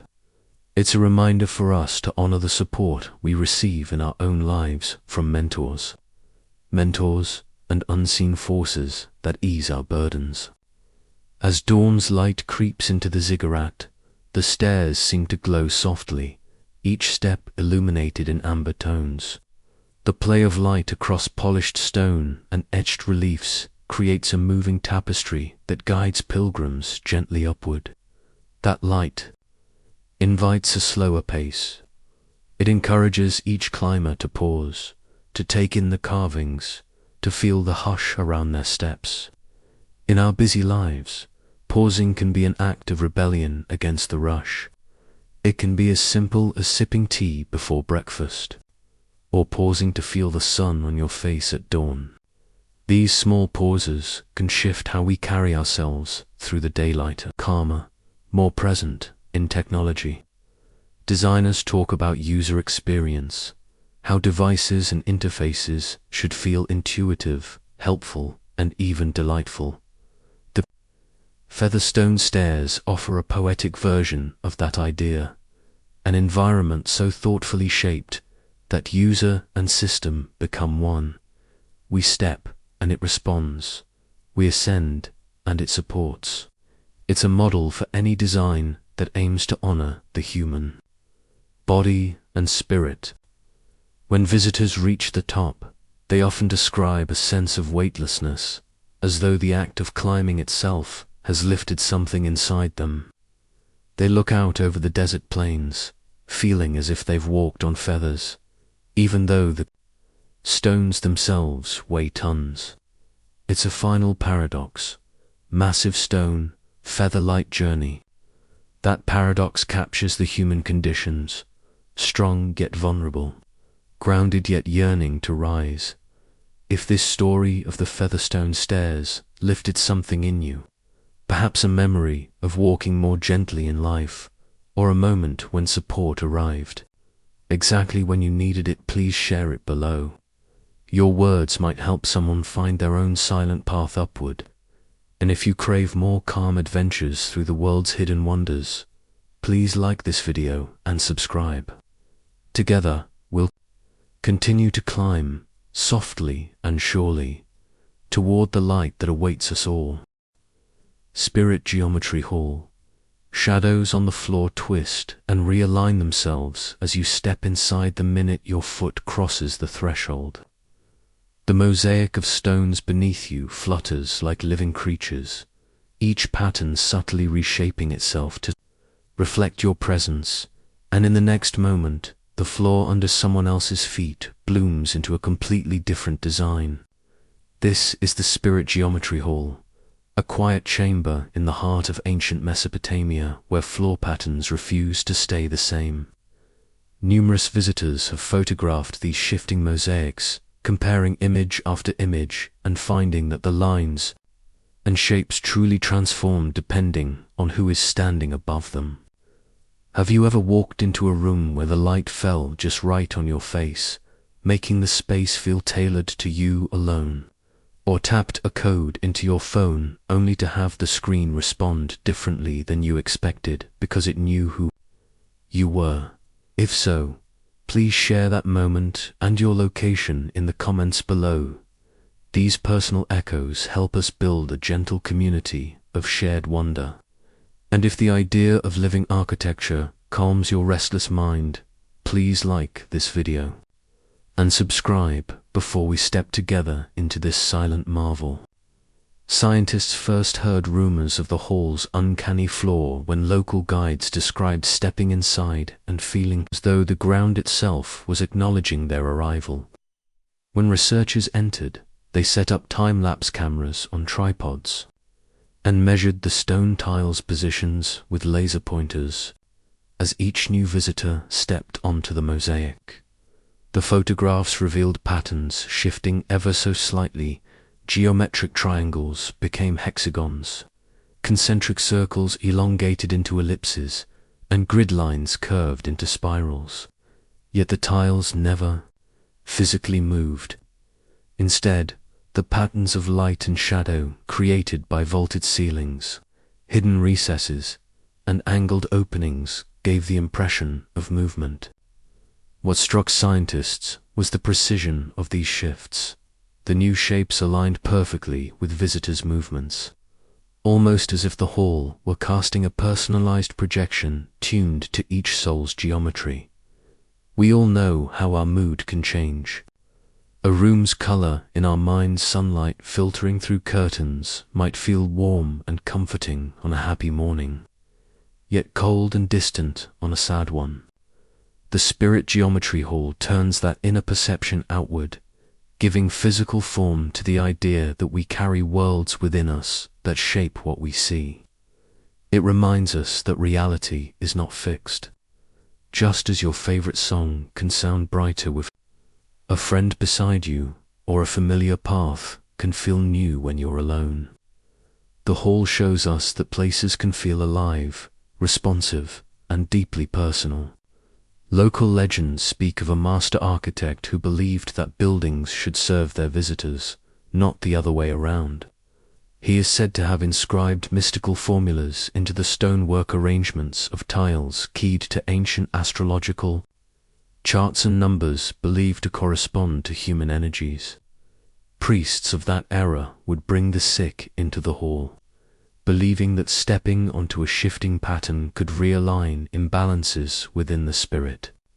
Although no written records of those rituals survive, the vivid descriptions passed down by oral tradition inspired modern explorers to look for a tangible mechanism, and they found none. The hall's responsiveness seems to arise not from hidden machinery, but from the interplay of geometry, light, and human presence. In our own lives, we experience similar echoes. A compliment can reshape your self-image, turning doubt into curiosity. A question asked with genuine care can reframe a problem, making new solutions visible. This hall transforms that metaphor into marble and sunlight, showing that a change in perspective can be as profound as a change in structure. When you share your story in the comments, you mirror the hall's magic. Each narrative adds a new pattern to our shared mosaic, making the space richer and more meaningful for everyone.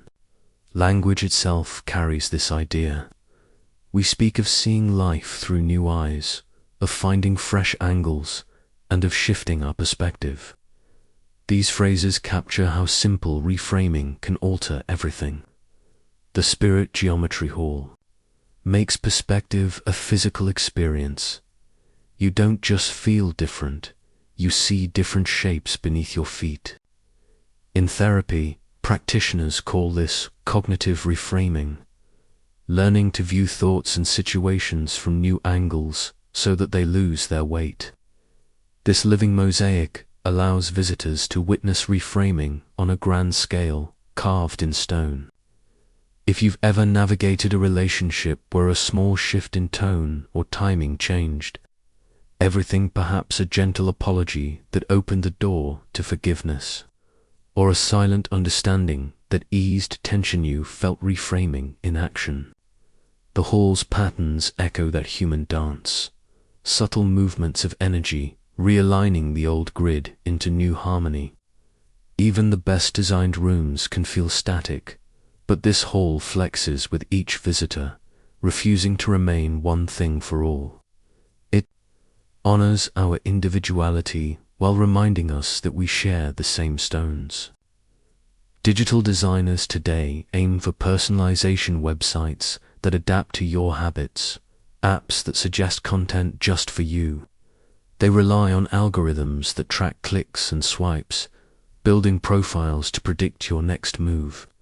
Yet those systems often feel intrusive or mechanical, as if the technology sees data points but not people. The Spirit Geometry Hall, by contrast, personalizes without recording or storing information. It responds in the moment, then resets. It offers a model for gentle personalization, one that honors presence without capturing or commodifying it. In our own interactions, we might learn to respond to each person as they are, without assumptions or archives, simply listening in real time. Researchers have mapped dozens of shape transformations and found that certain patterns appear more frequently with specific personality traits. Sextroverts often see wide, embracing arcs, while introverts note tighter, concentric forms. Yet no two experiences are identical, and blind tests show that participants who enter with no knowledge of the hall report the same shifts. That randomness feels like a gift. Each encounter is unique, unfettered by prediction. It's a reminder that we are more than algorithms, more than categories, and that true wonder lies in the unexpected. Modern architects and engineers sometimes seek to create smart buildings that adjust lighting, temperature, or sound based on occupancy. The Spirit Geometry Hall demonstrates an older, subtler form of smart design, one that uses passive elements like tile geometry, natural light shafts, and carefully placed openings to interact with human presence. It suggests that we might craft spaces that nurture rather than surveil, that support rather than control. It invites designers to consider how walls and floors might respond to our moods, our movements, and our heart's grafting environments that heal instead of merely containing. In mental health, we talk about the environment of healing spaces where people feel safe enough to open up. Hospitals, clinics, and therapy rooms often strive for quiet colors and soothing decor, but rarely change in response to who moves through them. The hall's shifting patterns show that environment can be an active partner in healing. By offering new shapes, new insights, and new angles, it encourages visitors to break free from old thought patterns. If even stone can help us shift perspective, how might we design our homes, schools, and communities to do the same? As you step onto one tile and watch the mosaic bloom beneath your gaze, let yourself notice the subtle changes in your own feeling, the stirring of curiosity, the soft glow of surprise, the gentle questioning of what feels fixed. Then step aside. Let someone else take your place and watch the shapes transform again. This practice of stepping forward and stepping back mirrors life's rhythms, times when we lead, times when we follow, moments when we speak, moments when we listen, moods that expand, then contract. The whole shows that balance between change and stability is where wonder lives. Some visitors report dreams after leaving the hall, dreams of rooms shifting around, them paths realigning, and doorways opening where none existed before. They say those dreams guide them in real life, leading them toward unexpected opportunities. It's as if the hall's living geometry passes into their sleep, offering gentle hints and rearrangements of mental maps. If you've ever woken from a dream that reshaped how you saw your day, you felt the hall's magic, the power of hidden architecture to move us in ways we can't fully name. When the hall's architects carved that first tile, they may have whispered prayers for guidance, or etched the first lines under starlight so the floor would mirror the heavens. Perhaps they saw humans as microcosms of the universe, patterns shifting in response to cosmic motion. Today's astronomers look to the skies for meaning. The Spirit Geometry Hall invites us to look down, to find the living sky beneath our feet. It reminds us that the universe moves through us as surely as we move through it. As the sun crosses the zenith and the hall's prisms scatter light into rainbows, new patterns emerge, triangles turning into trapezoids, lines weaving into nets. The dance continues without pause, a silent symphony of stone and shadow. If you find that thought soothing, that there is beauty in constant change, Share your own tales of wonder below. Let's be a community that learns to step lightly, to embrace transformation, and to trust that every new pattern beneath us carries its own quiet guidance. Last breath chamber, in a quiet stone chamber deep beneath the sands. An inscription carved thousands of years ago reads only this: catch the final breath. There are no further directions, no known rituals, no accompanying tools, no priestly commentary to explain what it meant. Yet surrounding this simple phrase are carvings of men and women with heads bowed, hands open, standing in stillness before a narrow stone altar.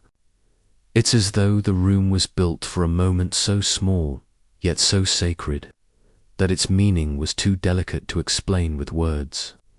Have you ever watched someone exhale slowly at the end of a long day, and for a split second, the whole room feels still, as if time pauses to honor that breath? If you've ever experienced a space or a moment where silence felt heavier than sound, please share it below.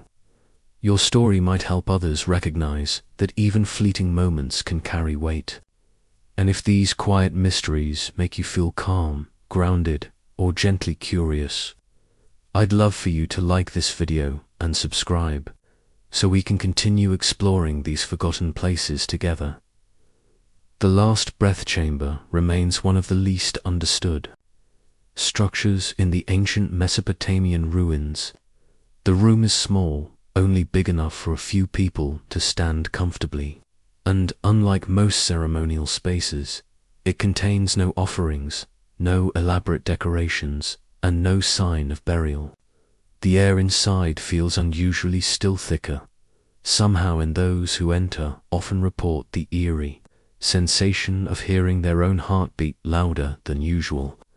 No matter the temperature outside, the chamber stays cool, and once inside, voices sound softer, like the walls are listening instead of echoing. Visitors describe a sudden pull toward quietness, not fear, just a need to slow down, to breathe with care. It's not the silence of absence, but the kind of silence you might feel while holding someone's hand in a hospital room, or watching a sunset when no words feel needed. Researchers have tried everything: infrared scans, audio recordings, even air sampling to understand what's happening inside. But the science always leads back to the same conclusion. There's nothing mechanically special about the room, and yet the experience inside cannot be denied. It feels different, deeper, like stepping into a pocket of time that's been folded away from the rest of the world. It reminds us of those rare spaces in our own lives where we feel time slow down, a quiet walk before a big decision, a soft goodbye, a prayer whispered without expecting an answer. The chamber seems designed for those moments, as if it holds space not for ceremony, but for presence. Some say the phrase "catch the final breath" may not refer to death, but to something else entirely, perhaps a symbolic moment of release, of letting go. Think about it. When you finally let go of something heavy, grief, regret, an old story you've told yourself, there is always that breath, the last breath of resistance, of holding on. And when it leaves you, there's space for something new. Maybe this chamber was meant for people on the edge of transformation, people ready to leave behind who they were and make room for what they might become. Much like the soft sigh before sleep, or the long exhale after crying, or the deep breath before forgiving someone, even if they never asked. These breaths change us. They don't need to be loud to be powerful. We often talk about breath in daily life without thinking too much. Hold your breath, take a breath, breathe easy, but in spiritual traditions across the world, breath is sacred. It's the first thing we do when we enter the world, and the last thing we do when we leave it. It connects the body to the mind, the present to the eternal. In meditation, breath is the anchor. In music, breath carries the rhythm. In grief, breath becomes irregular, trembling, broken, and in healing, it becomes whole again. The last breath chamber may have existed simply to honor this truth, to give people a place where their breath so often unnoticed could be felt, heard, and maybe even understood. The walls of the chamber bear no signs of violence, no marks of construction, beyond the smooth finishing of ancient hands. It was not built to show power, it was built to listen, and that makes it rare. In our world today, so many rooms are built to display, to perform, to impress, but how many are built to hold silence gently, to welcome the breath of someone standing? Still, this chamber doesn't ask for noise, or action, or belief. It only invites you to notice your breath, as though something sacred happens the moment you finally hear it. People who visit often report feeling emotional without knowing why. Some say it's a deep calm. Others say it feels like standing in the middle of a long-forgotten memory. A few even say they felt as though someone else's breath brushed past them, though the room was empty. Whether these feelings are real or imagined, they tell us something important, that the human mind and body remember silence, even when the world around us forgets it. Just as we remember kind words spoken years ago, or the sound of a voice no longer with us, our breath carries memories too. Perhaps the chamber was never meant to give answers, but to offer a question, one that only the visitor can answer. What are you ready to release? In relationships, breath can be a sign of tension or healing. A sigh in the middle of an argument can mean defeat or peace. A held breath during a hug can mean we don't want the moment to end, and a deep inhale after a long absence can mean we've finally come home. The last breath chamber mirrors all of that. It holds the weight of what is not said. Just like sitting in silence with someone you love can be more meaningful than hours of talking. This chamber's power lies not in its design, but in its stillness. Some believe that breath has memory, that the air inside the chamber holds traces of every visitor's final exhale. If that's true, then it is the most sacred kind of library, one that holds not books, but moments, last words unspoken, last fears released, last hopes whispered under the breath. And perhaps, if we stand very still, we can hear those breaths echo not through sound, but through feeling, like warmth on the skin from a sun we cannot see, like the hush that follows a difficult choice, or the deep breath that means, quietly, that we are ready. So if you've ever needed a quiet place to let go, or if you've stood at the edge of change and taken one last breath before stepping forward, please share that experience below. Others here may need your story more than you know. And if this journey through the last breath chamber brought you peace or reflection, please like this video and subscribe. Together, we can keep walking slowly through these ancient rooms, listening for the silent breaths left behind, reminding us that even the smallest exhale can carry the weight of a world. Twin ziggurat shadows. At the exact moment the sun reaches its peak, two ancient ziggurats separated by miles of barren land cast a single connected shadow, as if stitched together by light itself. No trick of architecture explains it. No terrain slant or hidden structure aligns them. It's as if the sun, just for a moment each noon, acknowledges a secret bond between the two. What's even more unsettling is that both shadows meet perfectly in the middle of the emptiness, not leaning, not warped, just one straight line of darkness connecting to forgotten towers of stone. If you've ever stood under a shadow that didn't feel like your own, or walked through a strange patch of coolness on a warm day, you might understand the quiet pull of this mystery. Please share below if you've ever seen something that didn't make sense in the sunlight. It helps build a circle of minds curious enough to ask, even when answers feel far. And if stories like this calm your thoughts or open your wonder, liking and subscribing helps us bring more of them to life. These two ziggurats, each built in a different region with different materials and different styles, shouldn't have anything in common. One rises from dusty hills with deep grooves carved in its sides, weathered and cracked from centuries of wind. The other sits on a flat plain, its base mostly buried in sand, but its top eerily preserved. There is no known record that suggests they were meant to align. No ancient writings link them, and no maps show their placement as anything more than a coincidence. Yet for just a few seconds each day, the sun chooses to draw a line between them. It's a connection that defies time and space, and those seconds have drawn pilgrims, thinkers, and even skeptics for hundreds of years, each one, standing quietly, waiting for the shadow to speak. It makes you think of other things in life that remain deeply connected, even when far apart. Like two people who haven't spoken in years, but still think of each other at the same time, or siblings who move to different parts of the world but wake from the same dream, or friends who feel a sudden ache only to find out later the other was in pain. Maybe these structures reflect something not just physical, but human, a symbol of unseen links that tie us together across distance. Have you ever felt that connection?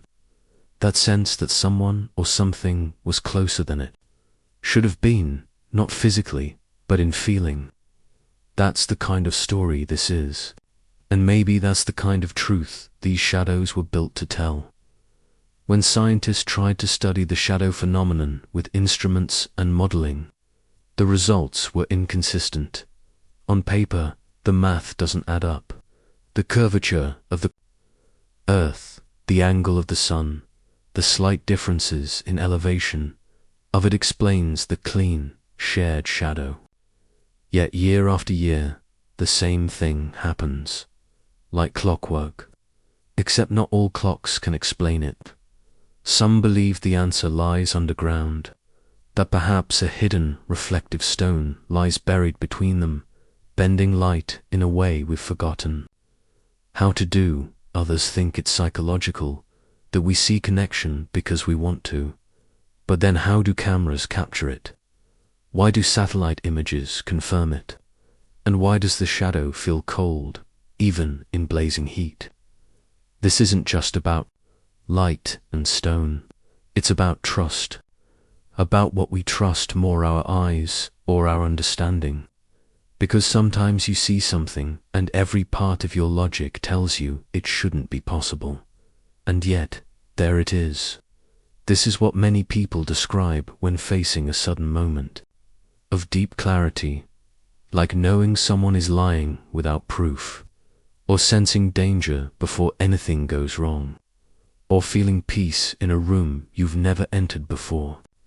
We don't always have the words or the science to explain why we feel what we feel, but the feeling is real, just like the shadow, just like the line between these two towers, drawn daily by a sun that should know better. As the day passes and the sun tilts, the shadow unravels. It splits in two, like the connection never existed. By evening, the land between the ziggurats is bright again, untouched, normal. And maybe that's what makes the moment so special. It only lives once a day. It reminds us of other moments that vanish as quickly as they appear.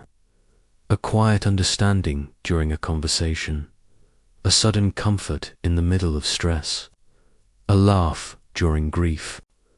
They pass like a shared shadow there, then gone, but they leave something behind, a question, a feeling, a pull. The builders of the ziggurats never wrote down why or how this happens. Maybe they didn't need to. Maybe it was only meant to be noticed, not explained.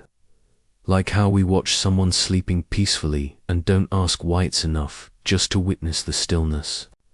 Or how a breeze carries a scent from childhood, and we smile without needing to remember the full memory. Some things are meant to be felt, not solved. There's one more detail. A faint symbol etched into both ziggurats, on the side where the shadow touches. It's almost worn away now, but it appears to be the same on both towers, a circle crossed by a straight line. Some believe it's a sun glyph, others think it's a symbol of connection. Or perhaps it's not a symbol at all, but a quiet signature from whoever built them. A way of saying, look again, a whisper to the future, that even across great distance, something can remain together. So, if you've ever felt a connection that defies explanation, if you've sensed a bond across space or silence, let us know in the comments. Your story might help someone feel a little less alone tonight. And if these ancient mysteries bring you a sense of calm or quiet curiosity, I invite you to like this video and subscribe. Together, we'll keep walking these strange paths of light and stone, where the sky still draws lines we're only just beginning to understand. Sleeping light pools. They only glow when no one is watching. Pools of still water inside certain ancient temples that light up softly. Not from the sun, not from any fire, but from something else, something that seems to know when it's alone. Witnesses have tried to record it, place cameras, even sit with their backs turned. But the faint blue glow vanishes the moment a human gaze meets the surface. It's as if the light is shy or sacred, revealing itself only in the presence of stillness and absence. And what's more haunting, many claim to return after a moment away, to find the walls softly lit with reflections they never saw with their own eyes. If you've ever walked into a room that felt like something just happened, or returned to a place and felt like you missed something meaningful by just a second, you might understand the strange ache this mystery brings. Please share in the comments if you've ever experienced something that only seemed real when you weren't looking at it. We read every story, and your quiet moments help us build this calm and curious community. If you enjoy thoughts like these soft mysteries, gentle questions, please like the video and subscribe so you don't miss what comes next. Deep inside these ancient stone temples, where time feels slow and the air is thick with silence, the pools remain. Their water never ripples, never dries, and yet never welcomes attention. Monks and travelers have described sensing a glow behind them, turning quickly to see nothing. Scientists, intrigued by the reports, installed sensors and motion-activated devices, but nothing concrete was ever captured. The temperature remains steady, the humidity never changes, and yet those who stay long enough, quietly enough, swear they catch a faint pulse in the corner of their vision. It vanishes when stared at, like a memory you're not ready to remember. Some believe it's a play of light and shadow tricks of the mind, but that doesn't explain the warmth some feel after being near it, or the feeling of being gently watched, not in fear, but comfort, like something old is simply waiting to be understood, but not rushed. These pools bring up thoughts that go beyond stone and water.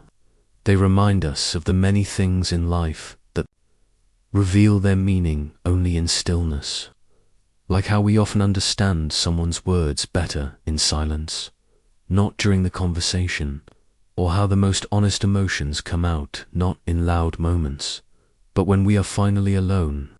In a way, these pools reflect our own inner world, quiet, reflective, glowing only when not judged. Have you ever had a thought that made perfect sense only when you weren't trying to think? Or felt an idea rise in your chest when your mind finally stopped racing? That's what these ancient pools feel like. A place where truth quietly blooms in the dark, not needing to be seen to exist. Some visitors began bringing offerings not to worship, but in thanks. A flower, a carved stone, even a written note folded and placed near the edge. No one knows if the light responds, but something about the act of quiet giving feels right there. And maybe that's the secret, that the pools were never meant to be understood through force, but through patience, through presence. In our modern lives, where we chase explanations and fast results, these ancient places remind us that not all things reveal themselves under pressure.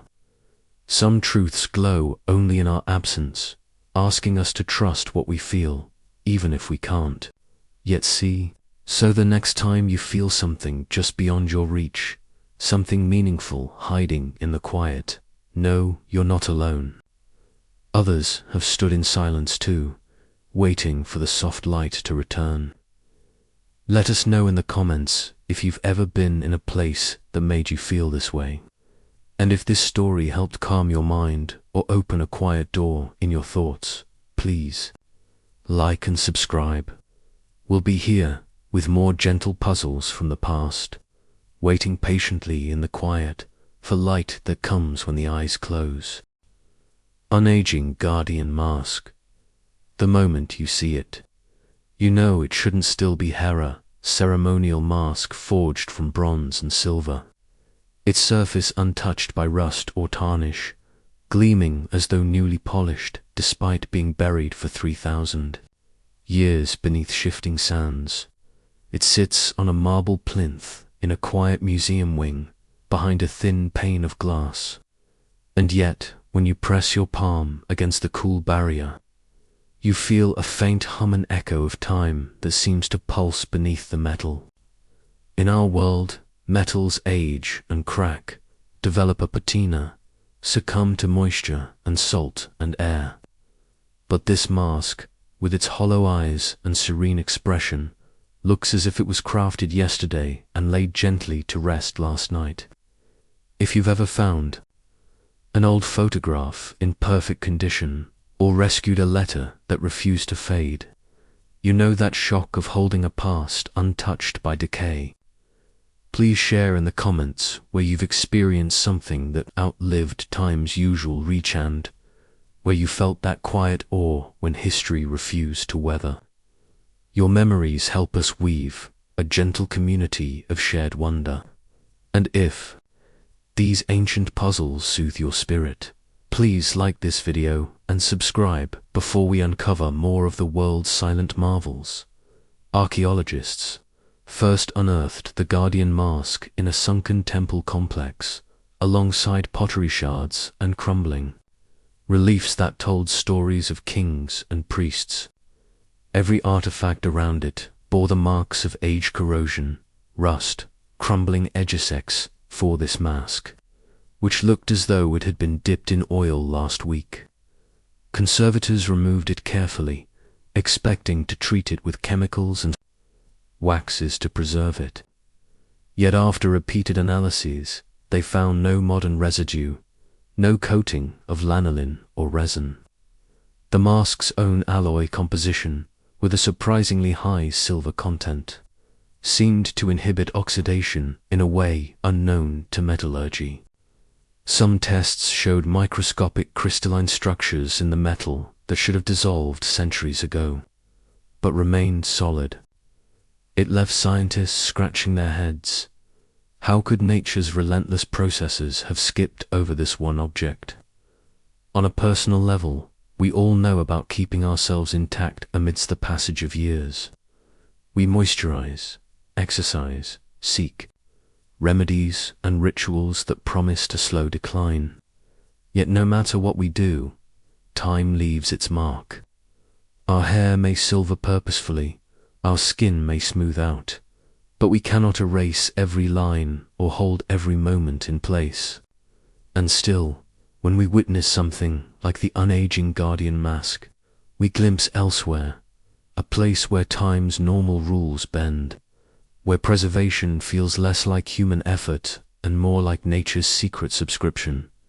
It reminds us that sometimes the most unexpected endurance can come from hidden structures we never fully understand. In relationships, too, we chase timelessness, a partnership that grows deeper without growing brittle. Memories that warm us rather than fade away. We hold photographs in albums and replay old songs to feel young again. And yet, even those memories shift, they soften edges or lighten shadows. The mask's untouched face suggests that permanence may exist, but only in forms we cannot force. It waits patiently, buried in its own slumber, until someone finds it and breathes it back into the world anew. We too carry memories waiting beneath layers, unchanged yet hidden until the right moment reveals them. Local legends speak of the mask as a guardian of souls, crafted by a priest-king rumored to have known both earthly and divine arts. People say he whispered prayers into molten metal as he worked, sealing his words into the mask's very atoms. If true, that unspoken ritual might explain why the metal resists decay. It holds a purpose, a prayer, an intention that outlasts. Chemistry, even if the story is myth, it highlights something crucial. When we imbue objects with meaning, they become more than matter. They carry emotion, belief, and story, and those forces can endure beyond physical laws. A wedding band passed through generations, a soldier's dog tag carried home, a locket containing a loved one's hair. All these items share a spark of intention that outlives rust. Language reminds us of this paradox too. We speak of timeless beauty, ageless wisdom, and eternal flame.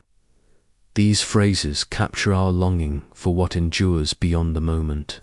Yet perfect preservation can feel uncanny, even unsettling, a reminder that death and decay are as natural as birth and growth. In mental health, therapists talk about holding space for grief, allowing loss to exist without forcing closure. The mask's presence in a museum creates a similar space for wonder. It holds time in a quiet stasis, neither decaying nor fully alive, inviting us to lean in and contemplate the mystery. Modern science attempts to freeze moments, to DNA memory sequencing, digital archives meant to keep data intact for centuries. Yet, we know these systems have vulnerabilities, power failures, format changes, data corruption. The Guardian mask, by contrast, stands as a testament to an accidental, or perhaps mystical preservation that no human system can replicate. It points to a paradox. Some forms endure not by design, but by cooperation with processes we cannot fully see. It hints that there may be forces of preservation woven into the world, waiting for discovery. Ethnographies note that pilgrims who visit the mask often leave offerings of water or oil, believing that, by touching the mask's energy, they can preserve hope in their own lives. They speak softly, describing a sensation of calm washing over them, as if the mask's ancient stillness seeps into their hearts. That act mirrors our own rituals, leaving things at memorials, lighting candles for those we've lost, polishing heirlooms to honor what came before. We, too, are seekers of permanence. We carve memories into our own practices, annual visits to a sacred spot, yearly family traditions to hold our stories steady against the tide of time. In artificial intelligence research, scientists explore techniques to create memory systems that retain patterns without drifting over data, so-called memory networks. They face the same challenges as conservators of the mask: how to prevent drift, how to counter entropy, how to maintain integrity across vast spans. But no algorithm has yet matched the mask's silent resilience. It reminds us that the most elegant systems may lie not in code, but in materials we already possess, and that perhaps the key to long-term preservation lies not in constant updating, but in crafting something inherently resistant. As dusk settles on the museum gallery, the mask's metal seems to glow softly under spotlights, echoing the moonlight it once watched over in its temple. Visitors step away reluctantly, as if releasing a dear friend. Yet in that departure is a gentle promise that even if we never fully understand the mask's secret, our mere attention renews its story. We become custodians of wonder. We carry its presence into the night, safe in our memories. If the unaging guardian mask inspired you to think of something in your life that has endured an old friendship, a family heirloom, or a long-held belief, please share that memory. In the comments, let's build a network of endurance, connecting past and present through our shared stories. And if you'd like more slow explorations of the world's hidden marvels, please tap like and subscribe, because sometimes the best way to stay timeless is to pause, breathe, and witness what's already been waiting for us. Windless Chime Tower. At the very moment the sun dips below the horizon each evening, a tower of bronze chimes high atop the desert plateau begins to sing a clear, gentle melody, each bell chiming in perfect harmony, yet no breeze stirs there. Clappers and no human hand tends to their movement. Villagers gathered at the tower's base have watched with awe as the bells ring out at dusk for centuries. Their sound carried on still air across the silent dunes, drawing travelers from miles away who say the bells seem to speak a language of calm. Have you ever paused at sunset to hear something unexpected, a distant church bell, a bird's call, or a friend's soft voice speaking your name when everything around you felt completely still? Share that moment and where you were in the comments below so we can build a gentle community of shared wonder. If these soft mysteries soothe your spirit, please like and subscribe before we climb toward this silent melody together. Scholars who studied the windless Chime Tower arrived with equipment to measure wind, vibration, and human presence. They set anemometers around the tower walls and seismographs at its base. Yet neither the anemometers nor the seismographs detected movement when the chimes played. Temperature sensors showed no updraft or thermal currents that might sway the clappers.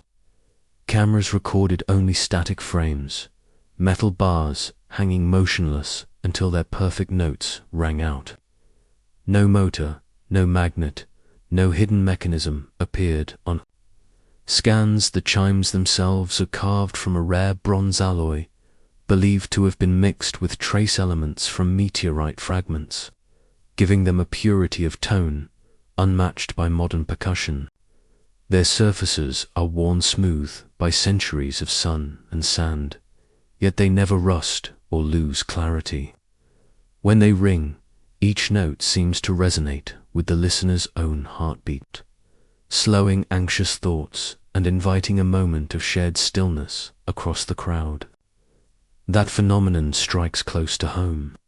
In our own lives, we sometimes find ourselves waiting for a sign or notification, a ringtone, an expected signal, only to be surprised by something different. A friend's text that arrives at the precise moment we need encouragement, or the sound of our child's laughter echoing through the hall when we felt alone. These spontaneous moments of resonance remind us how deeply sound and timing can shape our mood. The windless Chime Tower amplifies that effect across a vast landscape, turning sunset into a ritual of calm, a communal breath drawn in unison by metal and sky. Locals tell a story of an ancient priestess who prayed at the tower each evening, her own voice singing prayers of peace. They say the chimes began to ring when she fell silent at dusk, as though the bells carried on her prayer long after she had gone.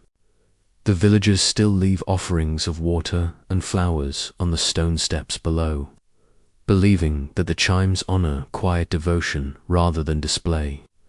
Those offerings are not grand, just a handful of wild blossoms or a clay bowl filled with cool water, yet they carry sincerity. It feels like tending a household shrine, small, everyday acts made sacred by intention. In relationships too, we learn that consistent small gestures, check-in calls, shared meals, gentle words can resonate more powerfully than grand declarations.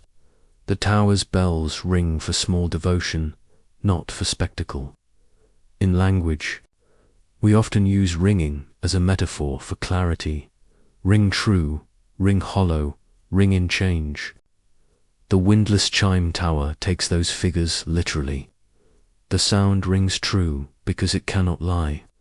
There is no hidden hand controlling it.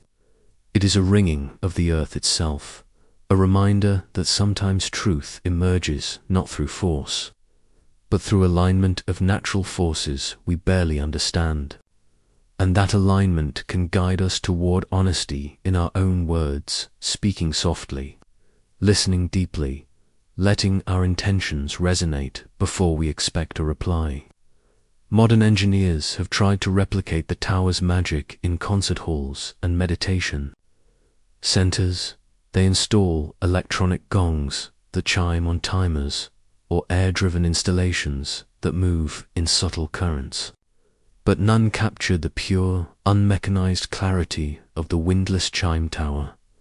Electric motors hum faintly, fans stir dust, timers click and whir. The desert tower stands above all that, an unpowered music box that knows when to play and refuses to play any other time. That suggests a design far beyond human craftsmanship, alone an integration of sight, material, and cosmic timing that we are only beginning to learn from. In mental health, clinicians speak of sound baths, immersive experiences where gentle tones help soothe anxiety and depression. Participants float in a pool of tones, letting vibrations wash through their bodies, loosening tension without word or gesture. The tower's ringing performs a natural sound bath for every listener standing in its echo, offering pause and presence at the boundary between day and night. It shows that therapeutic environments need not be fabricated in clinics. They can arise in the design of ancient architecture, in the careful placement of metal and stone. Just as the chimes require still air to sound their song, so do many of life's meaningful moments require quiet spaces, moments of reflection before making a big decision, moments of gratitude before falling into sleep, moments of connection without needing to speak, when a shared glance or a shared silence says more than hours of talk. The tower marks dusk not with urgency, but with invitation, a call to gather, to rest, to listen without distraction.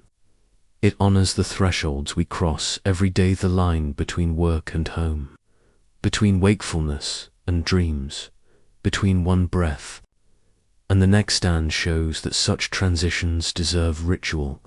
When visitors descend from the tower's summit after the chimes fade, they sometimes report a lingering echo in their minds, a soft hum that stays with them long after their ears have stopped hearing.